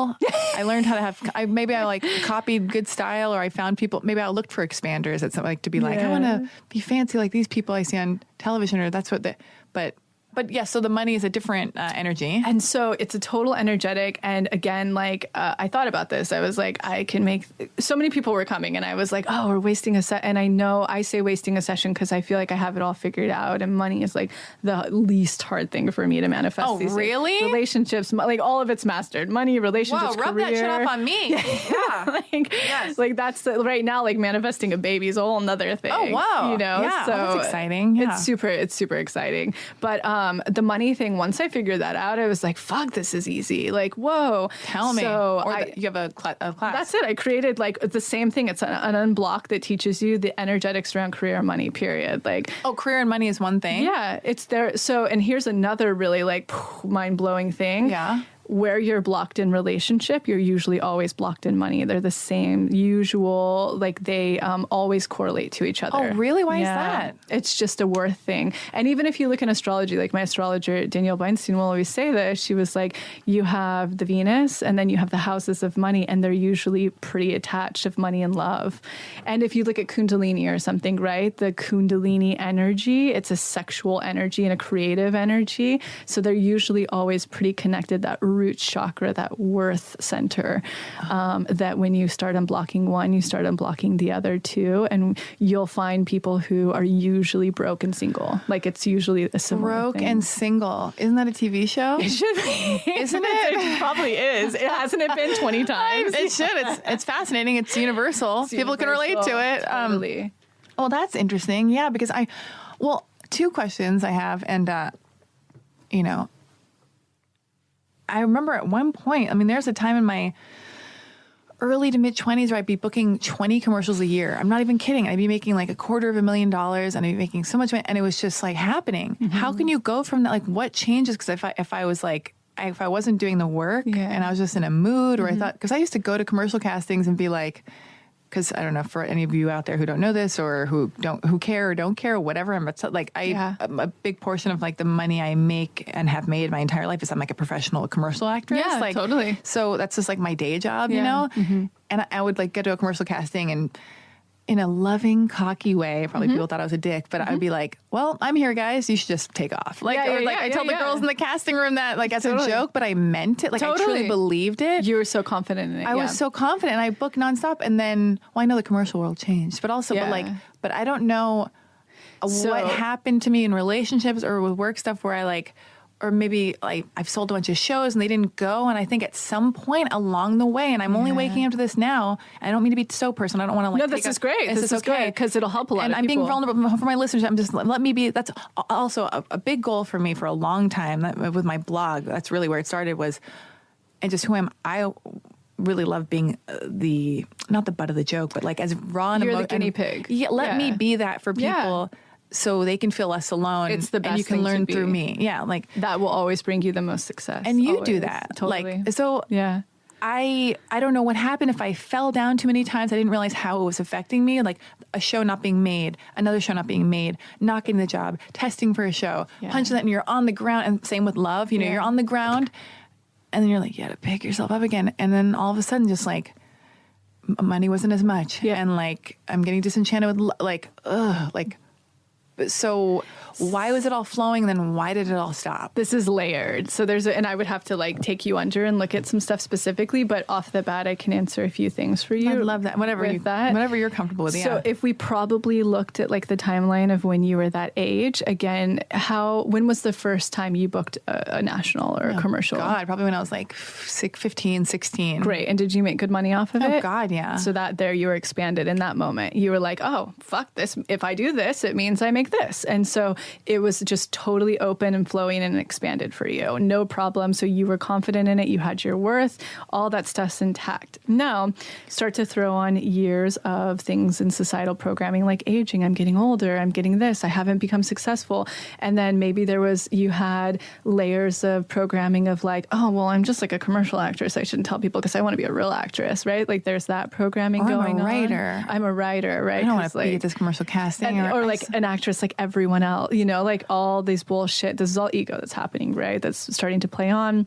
And then you nailed it, like getting jaded over setback after setback. And if we probably really took you under, most likely you're not meant to be doing that line of work. Like the universe is probably shouting pretty clearly and loudly in terms of like commercial acting and stuff where it's like, Alexi, you're meant for more. Like, what's your heart saying? Like you're settling over and over again. Whoa. So there's, when you were like young and naive and you booked your first couple of commercials, you probably thought it was really fucking cool and awesome. And so it was like really in your flow and alignment with your authentic self. It was like creative, you're making money, you're being seen, like all of these things were so good and they were so expanded. And then I'm sure we all are very insecure people because we're all just walking ego shell shadows, that I'm sure you started to have all this programming around you that made it not so cool anymore and close up and you're supposed to be doing these other things to be cool or self-fulfilled. And when in all, and I'm going to say this openly. Fucking say anything. when, and I don't know if it is your truth, maybe writing is for sure your path and your truth. That sounds like it's always really aligned for you pretty well. When the blog happened, that was like the most joyous thing. Yeah, and I did happened it for again. Free. Yeah. See? And so that's probably a path that's a little bit more aligned with your authentic self.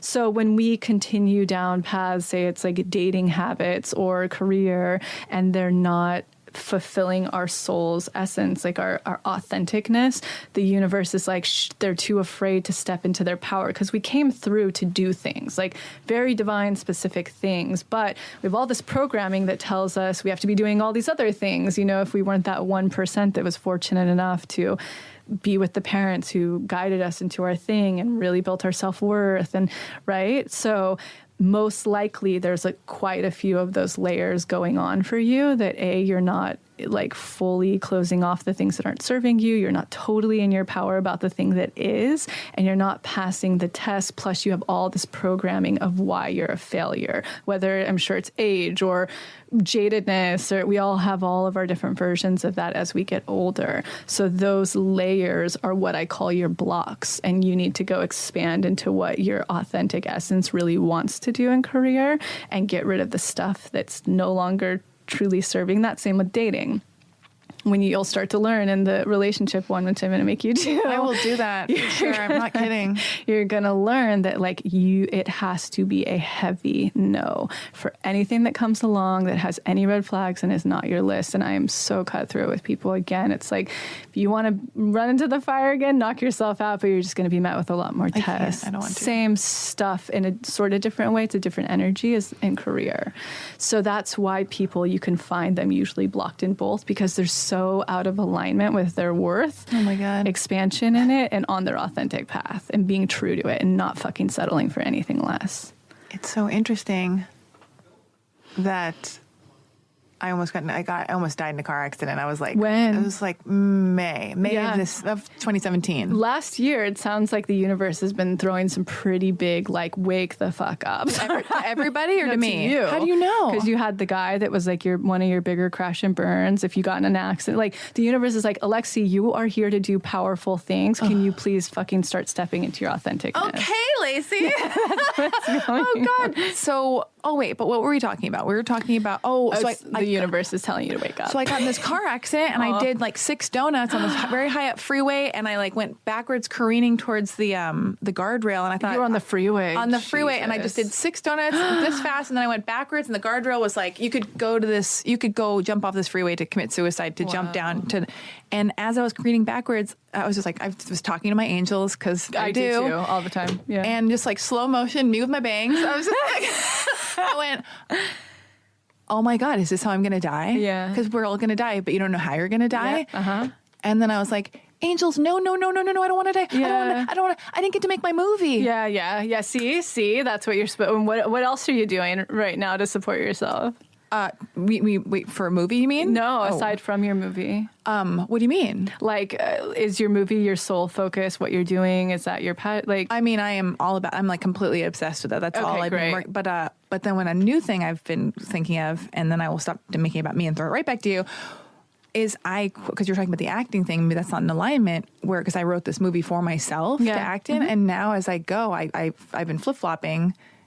I'm like, do I even want to act in it? if you were even asking yourself, But then I that, stopped. yeah. But then I stopped asking, and I went, I want to do it. I want to act in it. You do? Yeah, because then I had a very strong feeling where I went, I don't even think that like Somebody else could do it. I was like, had a famous highfalutin girl in my brain who I love, and I was like, I wouldn't even want her to do it because I feel like I could do it better than her. Great. Okay. But then I flip flop again. And So- so what I don't want to learn lines. I hate learning lines, and I'm a really verbose writer because I talk a lot in my real life, and that's how I write like I talk. Great.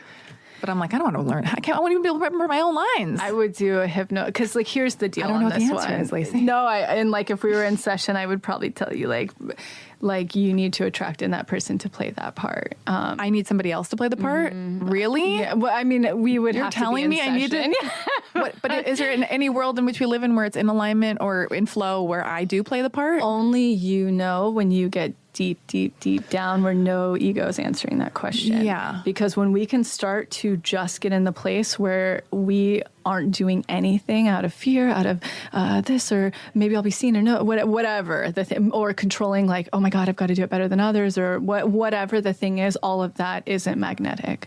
You being in your power. Here's a great example. Well, part of me, I don't want to be afraid. I'm like, am I too scared to do the part? You want to look at both sides. I'm really looking at it. Like, beautiful. I swear I'm looking at it. And your answer at the bottom should have nothing fear attached to it. And whatever that truth is the truth. That's the magnetic version that will make this film successful. But if I'm not scared and I just go, do it, you're going to have fun. You love when you're on a set, but you just want to focus on directing and being the writer and the director. So here's the deal. I'm so confused. Yeah, no. I don't mean to like make this a session for you. I apologize. People they're going to learn from this because I'm sure other people out there are like, I don't know how to listen to my intuition either. Or at a crossroads. Yeah. You know, that's all because when you start to get the practice down of like, am I doing this out of fear? Is this a fear? Is this a fear? Is this anything to do with something other than complete confident worth? And I don't mean egotistical confident worth. I mean true, authentic, confident worth. That is always the correct answer. And that is always pure magnetism. So when you're making choices totally entirely out of that place, which takes a very long time to trust and get there, but it's like one step each time you're getting closer. The more that we make every decision out of that, it is magnetism. And a great way to start answering that is if it is not a hell yes, then it's a no. Always. If it's not a hell yes, it's a no. Yes. And that if we can just like start there, that's like a really distilled human form and start to be like, no, because no is the most magnetic thing you can do on the planet. It is so magnetic. It's unreal. It's interesting. I did this one thing yesterday where I've been terrified to ask some of my fancy kind of movie star friends or well-known actor friends to ask them if I can send them my script. Yeah. So yesterday I was texting with one of my female director, one of my expander girlfriends, and she was like, you got to just put yourself out. If they'd say no, great. Excellent. Go to the next person. So I started texting and DMing on Instagram. All, my fancy friends who are well-known actors who I would love to be in my thing. And I just started doing it, firing it off. And the response was like, yeah, sure, send me the script. Or, okay, but I'm not free till here. And it was like, so do you believe faking it till you make it with the kind of like... So like what I tell people... Because it was exciting. It's awesome. I was like, oh, I feel alive. A better way to say that rather than faking it till you make it is called jumping off of a cliff. That's what I did? Yeah, that's what you were doing. And is that good? So nothing is more magnetic than when we jump off of a cliff or say no. Those create the most situational magnetism. So really? What I want to say about that is like, let's say when you're in this like toxic relationship and you love them and you don't want to leave, but you know you have to, it's for the better of your health, but you have all this wish-washy stuff that you can't listen to your intuition, but you do know the answer is I have to leave. The moment you leave and it seems like the most heartbreaking thing or toxic or scary or fearful, all that stuff, I always say it's like a sinking ship, right? Like all this stuff feels like it's a sinking ship, but what's really happening in the ocean is everything's coming to that ship.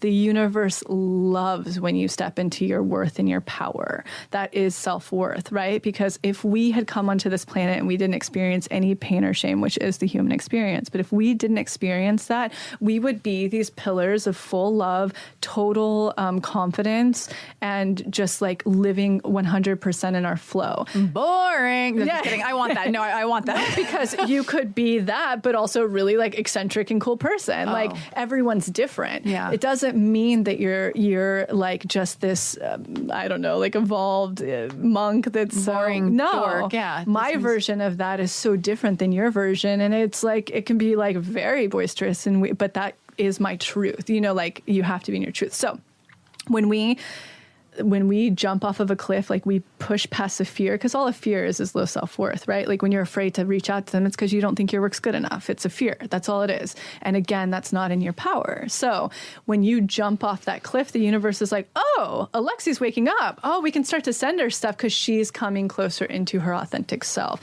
So when you're like saying no to all of those douchebags this year and you're starting to like look at the jobs you might be doing that aren't that film, in the money you learn that you do like have to have gaps and stuff like that. Gaps? Like gap income or what, like it's a great, go do the money thing. If you're even like, I want to leave my job. All of it. I'll make time for all of it. I'll get sleep. Okay, go on. 2018 will be a very, very different year for you if you really do it. I promise you that. But so let's say that you're like saying no to the red flag guys because you have this list and you're following the partnership thing and you're expanded and you're doing the work to really step into your power and you're pushing past your limits by jumping off of a cliff. This will be the most magnetic year. The universe loves anytime you break past old self-worth or get away from things that are making you settle from your worth, because that means you're starting to align closer to your authentic, powerful self. And that is pure magnetism. Oh my God. So good job for doing that. And I always tell people, like, have a tool if you're doing something like that for the first time. So for you, for instance, you're like, I'm really afraid. What if they say no? That's like the scariest thing on the rejection. I've been rejected and abandoned my whole life. Like that could be the worst thing on the planet. So I always say have a backup. Like it's like having an elevator pitch in a way, but for how to receive no, where it's like, thank you so much for the honest feedback. No worries. I totally get it. Like, let's grab lunch again someday soon. Like if you have something to be your crutch, you have the support, the no is a lot less scary. Yeah. If you face that and you have something to give back to it, that's great. And I built that into the thing I said. I went absolutely no, because I know people don't like confrontation. So I went, I'm totally not offended if you want to do it. I just think it'd be so fun and you're so wonderful and no big deal. Just let me know either way. Awesome. And I also had to learn a thing with sending texts, where I thought, don't send a text if you're not emotionally prepared to have them not respond back. You respond to me, because I remember that. I mean, that could create. I had to like just help myself. Those are my tools, like just to take care of myself. Good job. But a question is, and we will get you out of here soon. I don't want you to. I'm fine. I have a dinner tonight. That's it. Great. Let's just talk for 4 more hours. Fantastic. It'll be like until 7. It'll be like a Joe Rogan podcast. Do you ever listen to his podcast? I actually really love his podcast. I love it too. And he talked to Kevin Smith one time for 4 hours. Wow. And I listened to the whole thing because I just love it. It is fantastic. He has great guests. And this podcast is going to be, I just know it's so beneficial for people. This is so, because, Oh, I was going to ask when you say like we choose the parents that we were born to, like where you said I was like hanging out with my mom. Yeah. I probably came through via my mom. Totally. Not exactly sure why you think it's my mom, but I love it and that's great. And I am very cosmically connected to her and she's like my best And friend. she's your Leo. Yeah, it would be a best Leo. friend. That's why you said that. Okay. Yeah. So if we were meant to be born to these people, to these parents that we chose, then isn't this trauma or the experience that we go through? It's a human experience. But isn't it? It's our wasn't karma. It destiny? I mean, not destiny, but it was like we were supposed We chose to. that, yeah. We chose. So I chose this life. I chose that I was going to get in that car accident. That I was going to, or are the tests part of the thing? Or the test can morph and change? I don't believe that. Oh, that's what I want to understand. Yeah. Like, so there's a great book that actually I recommend to anyone that's thinking about being a parent. It's called Spirit Babies, and Spirit it's how Babies. to communicate with the babies you're meant to have that are already hanging out with you. If you believe in this, they're sitting in your aura and they're just waiting for the right time to come through, the opening. Yeah. And so I believe, and what the book talks about, it's a medium who grew up and had this capability of communicating with babies sitting in the aura of women. And so he goes through cases of his, different clients, and you start to learn, like, for instance, when we get an abortion, it doesn't act, the baby is just like, wait, we had a contract and you just cut it, but I'm just going to hang out until you get pregnant again. It's just the same baby waiting to come through. Or when you have a miscarriage, there can be a lot of reasons around that. Like one of his clients, for instance, who the baby, when he was communicating with the woman, he was really communicating with the baby, but having a session with the woman, the baby was like, can you please tell her that when I come through this time, I have to have a really strong body to fill my purpose on the planet this time. So if she has a miscarriage, it's just because I wasn't developing strong enough. Tell her, don't worry, she's going to get pregnant again soon. And she had a miscarriage and came back to him and was like, yeah. And the guy said, yeah, just the baby is waiting to have that strong body. So it goes to show, and he talks about this, that we are contracted, or even adopted children, or children who come and they are already pre-contracted with who their parents will be or won't be, including the adopted parents. They contract who they're going to come through and who will adopt them, or if in this evolution of their karmic journey, they're meant to be orphaned. So it's like our souls have this intentional purpose. Now, once we're born, I think free will starts to play in. oh, okay, that's what I want to know. Yeah. Yeah, and we start to co-create a reality with God, you know, and we were doing it in a way of picking who we were coming through. And I think all of the lives we've traveled and the things we've picked up, but then as soon as we breathe life, I believe in free will, you know? So for you, co-creating with the universe, to me, I mean, I don't know everything that happened in 2017, but it sure sounds like it was a year of trying to wake you up, because you have these incredible things you're supposed to be accomplishing, but you are getting in your own way all over the place because of ego. Because of ego. Yeah, it's just all of our shadow. Yeah, and weird. My mom was on the podcast and we talked about how like she had numerous abortions. Yeah, and you were probably them every time. And she said she was like had an appointment to get an abortion, and that she could see my face and she could hear me, and she was like, "I knew your name, and you were just too strong not to be born." Yeah, so I canceled the appointment, or I left the abortion clinic. So it was most likely you those times before, and it was probably both of you guys preparing for this journey. Yeah, like. It's crazy. And that's what I mean, like I've read a lot of different things, and his book it's been incredible. And especially if people are thinking of having children, it's a beautiful way. It gives you a lot of tools to start actually communicating with those babies, and like, hey, what do you want to be named? You know, when do you want to come through? Do you need anything? You know, is my body prepared? Can I do anything to assist you?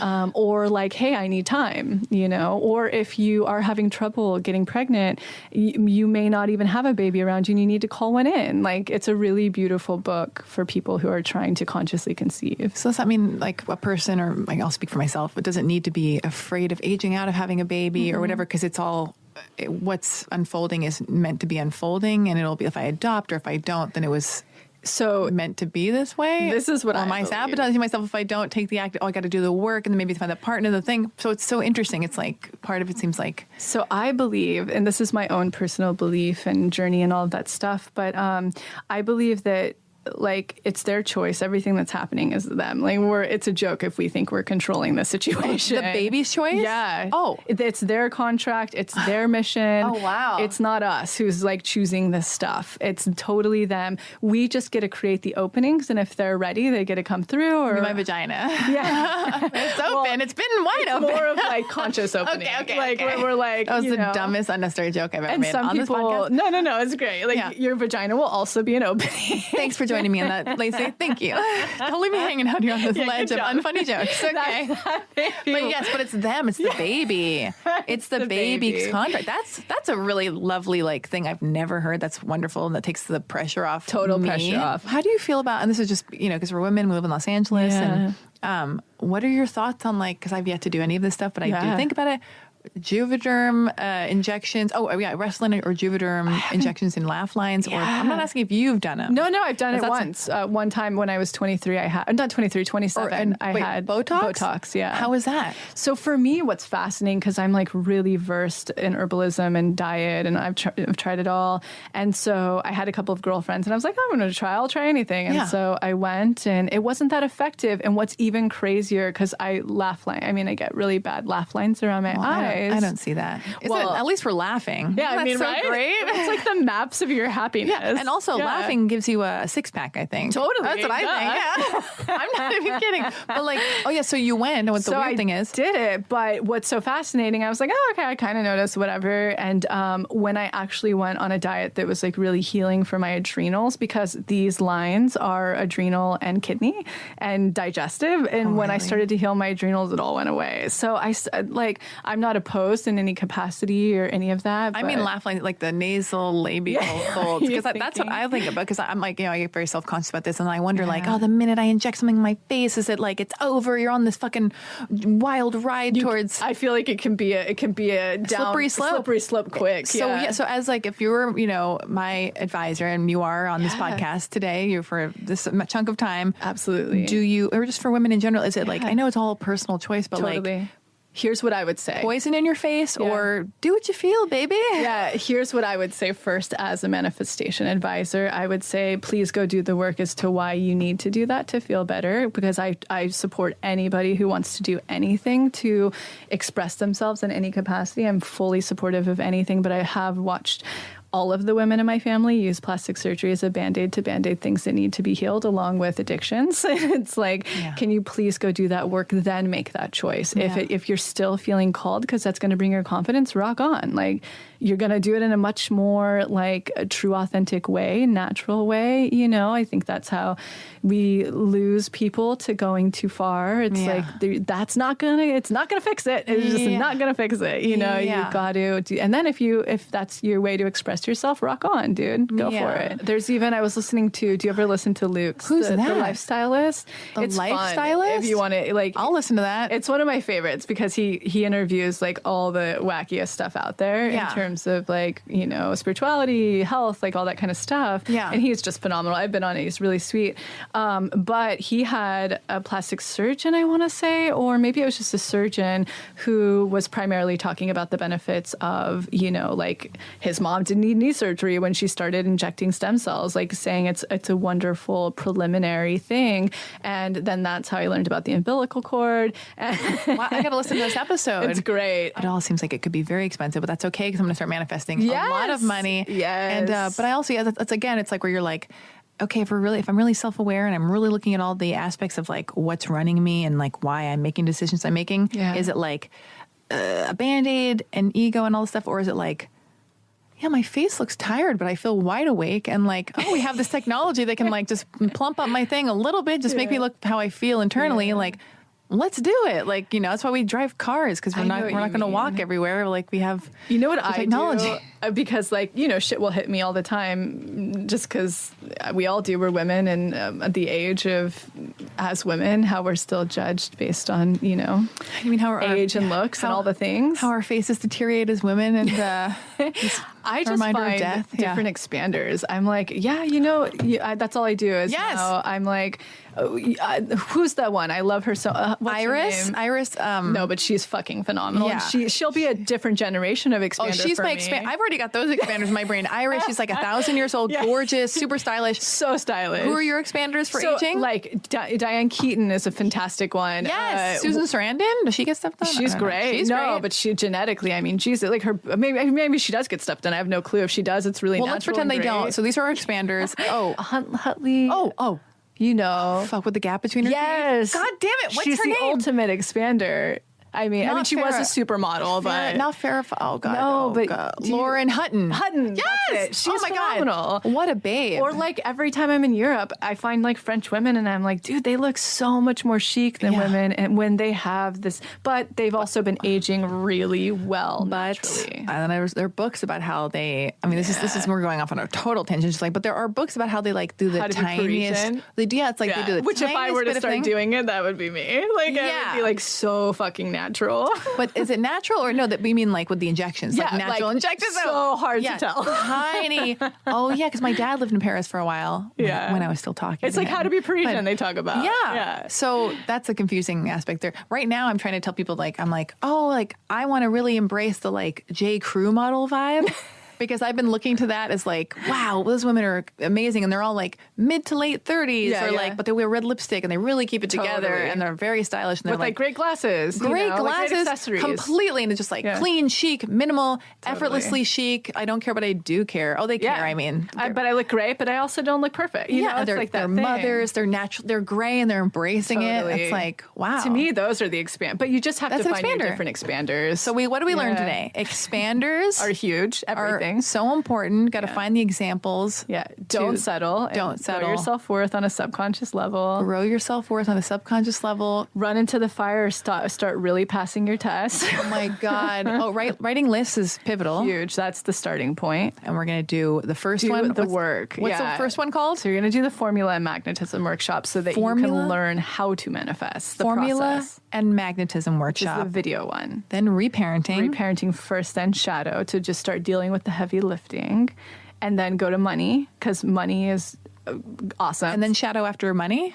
You can do. So like if you want to hit too hard right now, because it's 2018. I'm going to hit so hard. I would recommend to you personally, I would do. Stop yelling at me. Okay. Pointing. Take it down a notch. Yeah, you guys can see that she's like fully pointing at me and she really perked up when she wanted to be like, I'm going to tell you what's what. Okay. Thanks, Lacy. Hello, Aquarius. Like, I know. I love it. Look at you beaming. Oh my God. Or all of you like, wee. Red.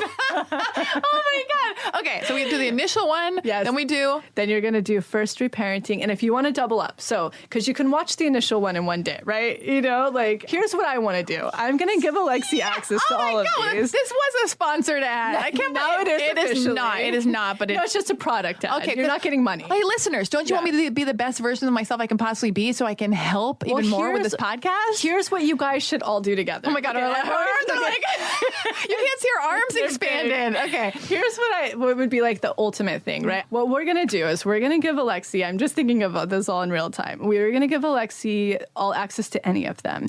And what you guys should do is it's like a thing together. You guys should tune in and be on a journey together if you want, or just watch Alexi. If Alexi really does this work, watch what 2018 turns into for her.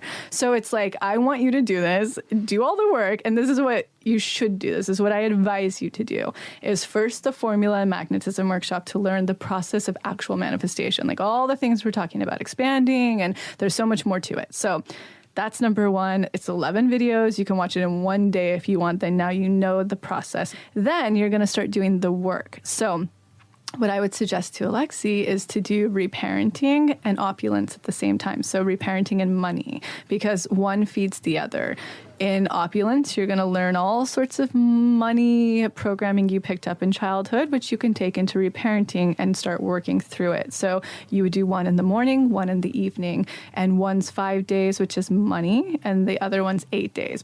Then if you're like, okay, I'm ready for the next thing, for you, do partnership, because you're going to learn all the things today that we talked about, which correlate so well to money, where you can start passing tests in both of them and expanding in both of them and working through them. Then go into shadow. Shadow and reparenting are the heavy lifting for your subconscious to really work through the subconscious limiting beliefs, which are what holds you back from everything.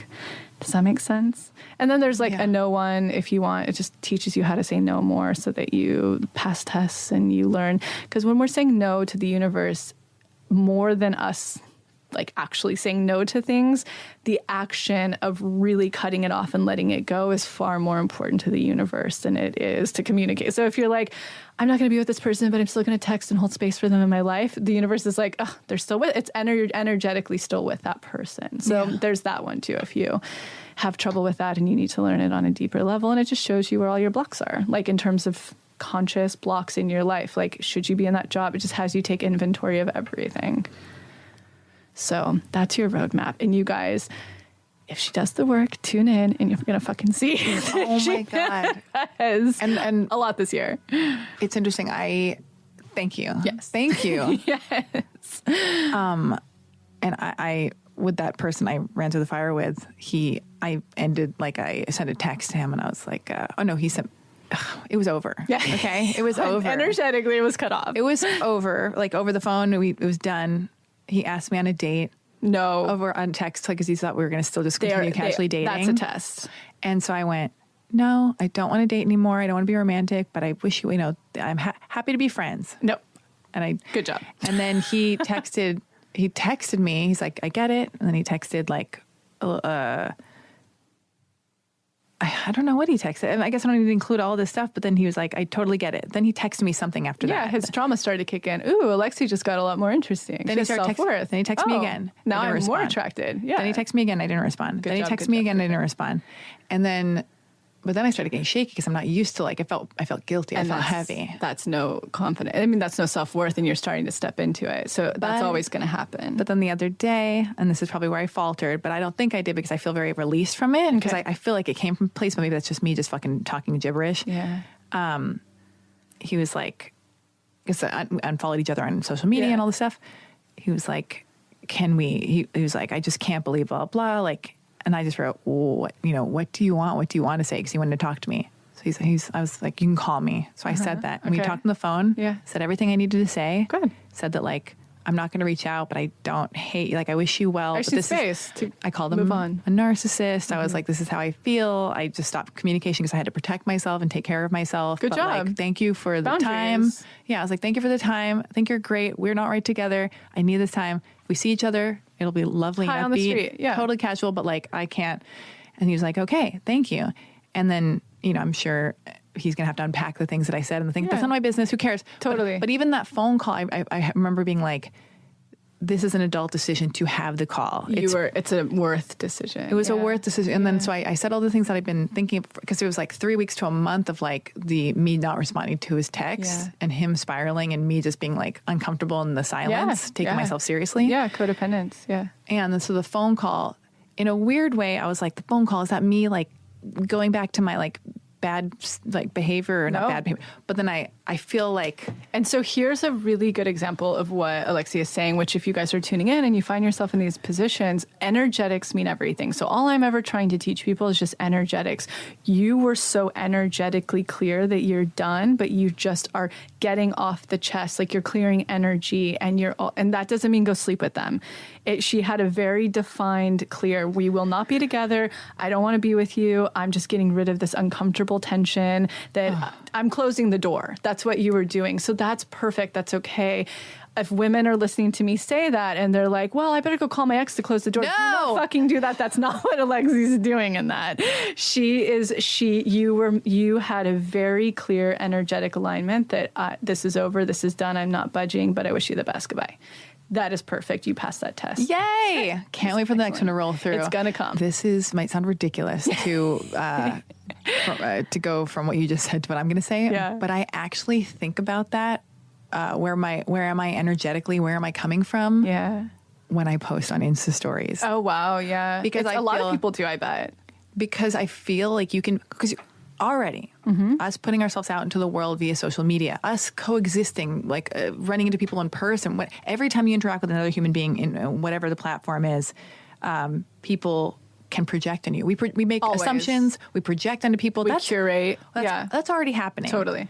So I'm like, okay, what's my responsibility? What can I do? Because if people are going to be projecting onto me when they see my Insta story, or if people are going to be intuitively correct on picking up where I'm at when I story, I'm going to make sure I know why I'm posting what I'm posting, or am I being false, or am I like being too try hard, or am I like desperate and want to just see if anybody, this is what I think people will like, or am I just saying?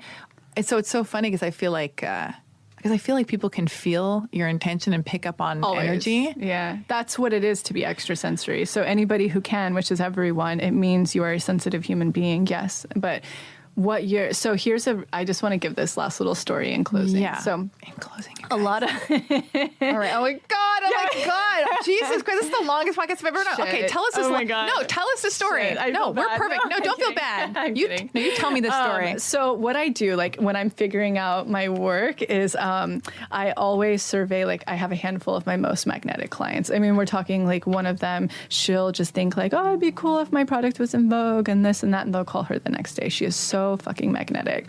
And I have like about 6 others that I'm always looking at. And so I'm really looking at the energetics of how they are in the world and where they're coming from. And that's what helps me distill a lot of the tools. I already understand how to read the energy, but in order to put it into actionable form.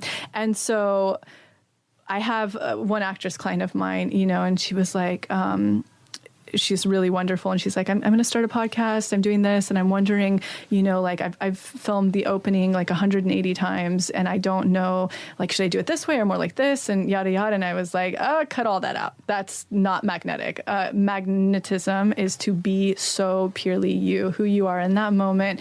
And so like a great example of my one client that's like the most magnetic is something that and a lot of this will be in the authenticity work. She is utterly detached. That's one part of her that is so magnetic. And what I mean by that is when she goes into public or she's speaking to you or in a room, there isn't 1 ounce of her that's doing a dance to be liked. Like, should I do this or should I morph into that? Not 1 ounce. She's just totally, it's like a golden retriever in a beautiful way. She's just 100% present in herself. And it's like, it's beautiful to watch. And that, if you look at someone, not to say that they have it all figured out, but like, let's take some 3 like really big pop culture people. Let's look at Gabrielle Hoffman and Angelina Jolie and Jennifer Lawrence. What do they all have in common? They are so vulnerably honest in any interview they do. Even when it's Jennifer Lawrence and she's making jokes, it's not to deflect, it's to connect. Everything they do, if you look at Angelina Jolie in interviews, she is so 100% with you and vulnerable and honest that she's not trying to do a dance to be loved or to be seen a certain way or any of that. It's a detachment.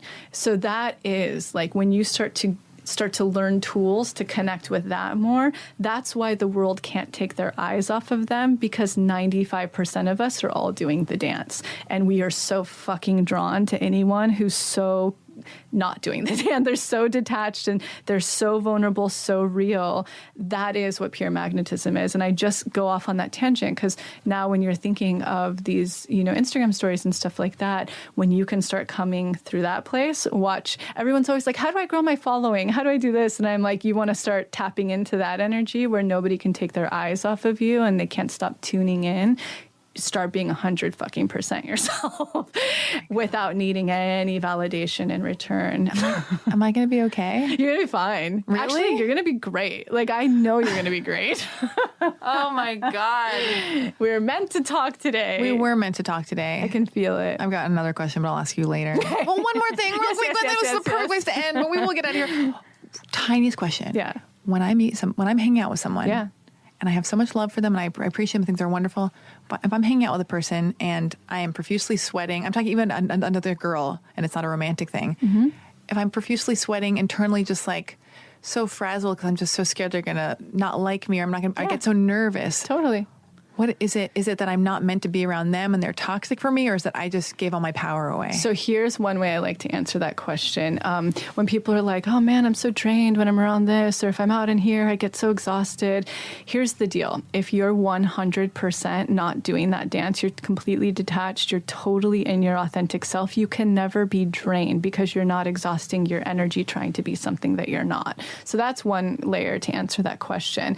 B, all that's happening to you with that woman or that person you're with, or when you're with them, is they're triggering something from childhood. So it's a shadowy thing. So what that means is there's something you think that is so fucking cool about them that you think you'll be abandoned because you're not cool enough. So it makes you do that dance, which you can work through in shadow and reparenting. Yes. And so that's why you have to do this preliminary stuff to start to learn then how to build and tap into the conscious energy around it. That's why you've got to like work through your fucking, and those things that trigger you that make you feel, again, too poor, not cool, all the things you felt when you were a kid, they're just being triggered by that person because all that's happening for you, this is shadow work, you are recognizing something inside of them that you know you have inside of you that's cool, but you want it to come out. So let me simplify that because that sounds really confusing unless you've gotten into the work. All that's happening with them is you're projecting all of your stuff from childhood onto this person who isn't representing any of that at all. And so when you can start to get rid of that and integrate your insecurities, so like an insecurity of mine that would come up all the time is I'm like, one huge one is I have terrible grammar and spelling, which anybody who reads my blog, and I could give two shits for the longest time about it. But I had to, when I would come across people that I felt were really intellectual because they represented something from childhood of like the rich, intelligent kids at school that I didn't feel I was good enough for, I would have that reaction. I'm not, oh my God, what if they read my blog? I'd be so fucking, all of that.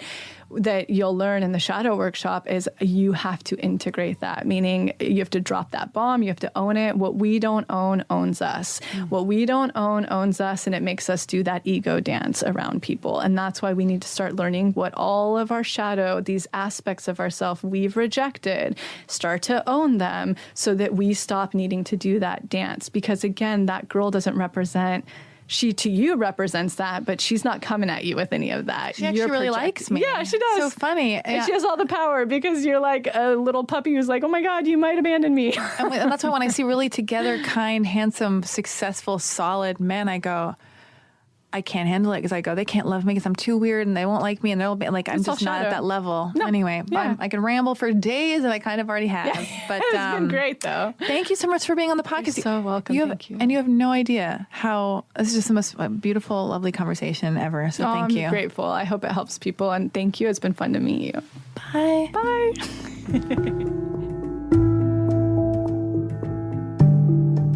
Thank you so much for tuning into the episode, and I hope you enjoyed it as much as I did, we did. And in case you're not totally ready to join the pathway yet, I wanted to share a few of our free offerings that I'll often suggest to people as a little bit of a blueprint to get them started on their manifestation journey. The first place I like to direct people completely for free is the motivation.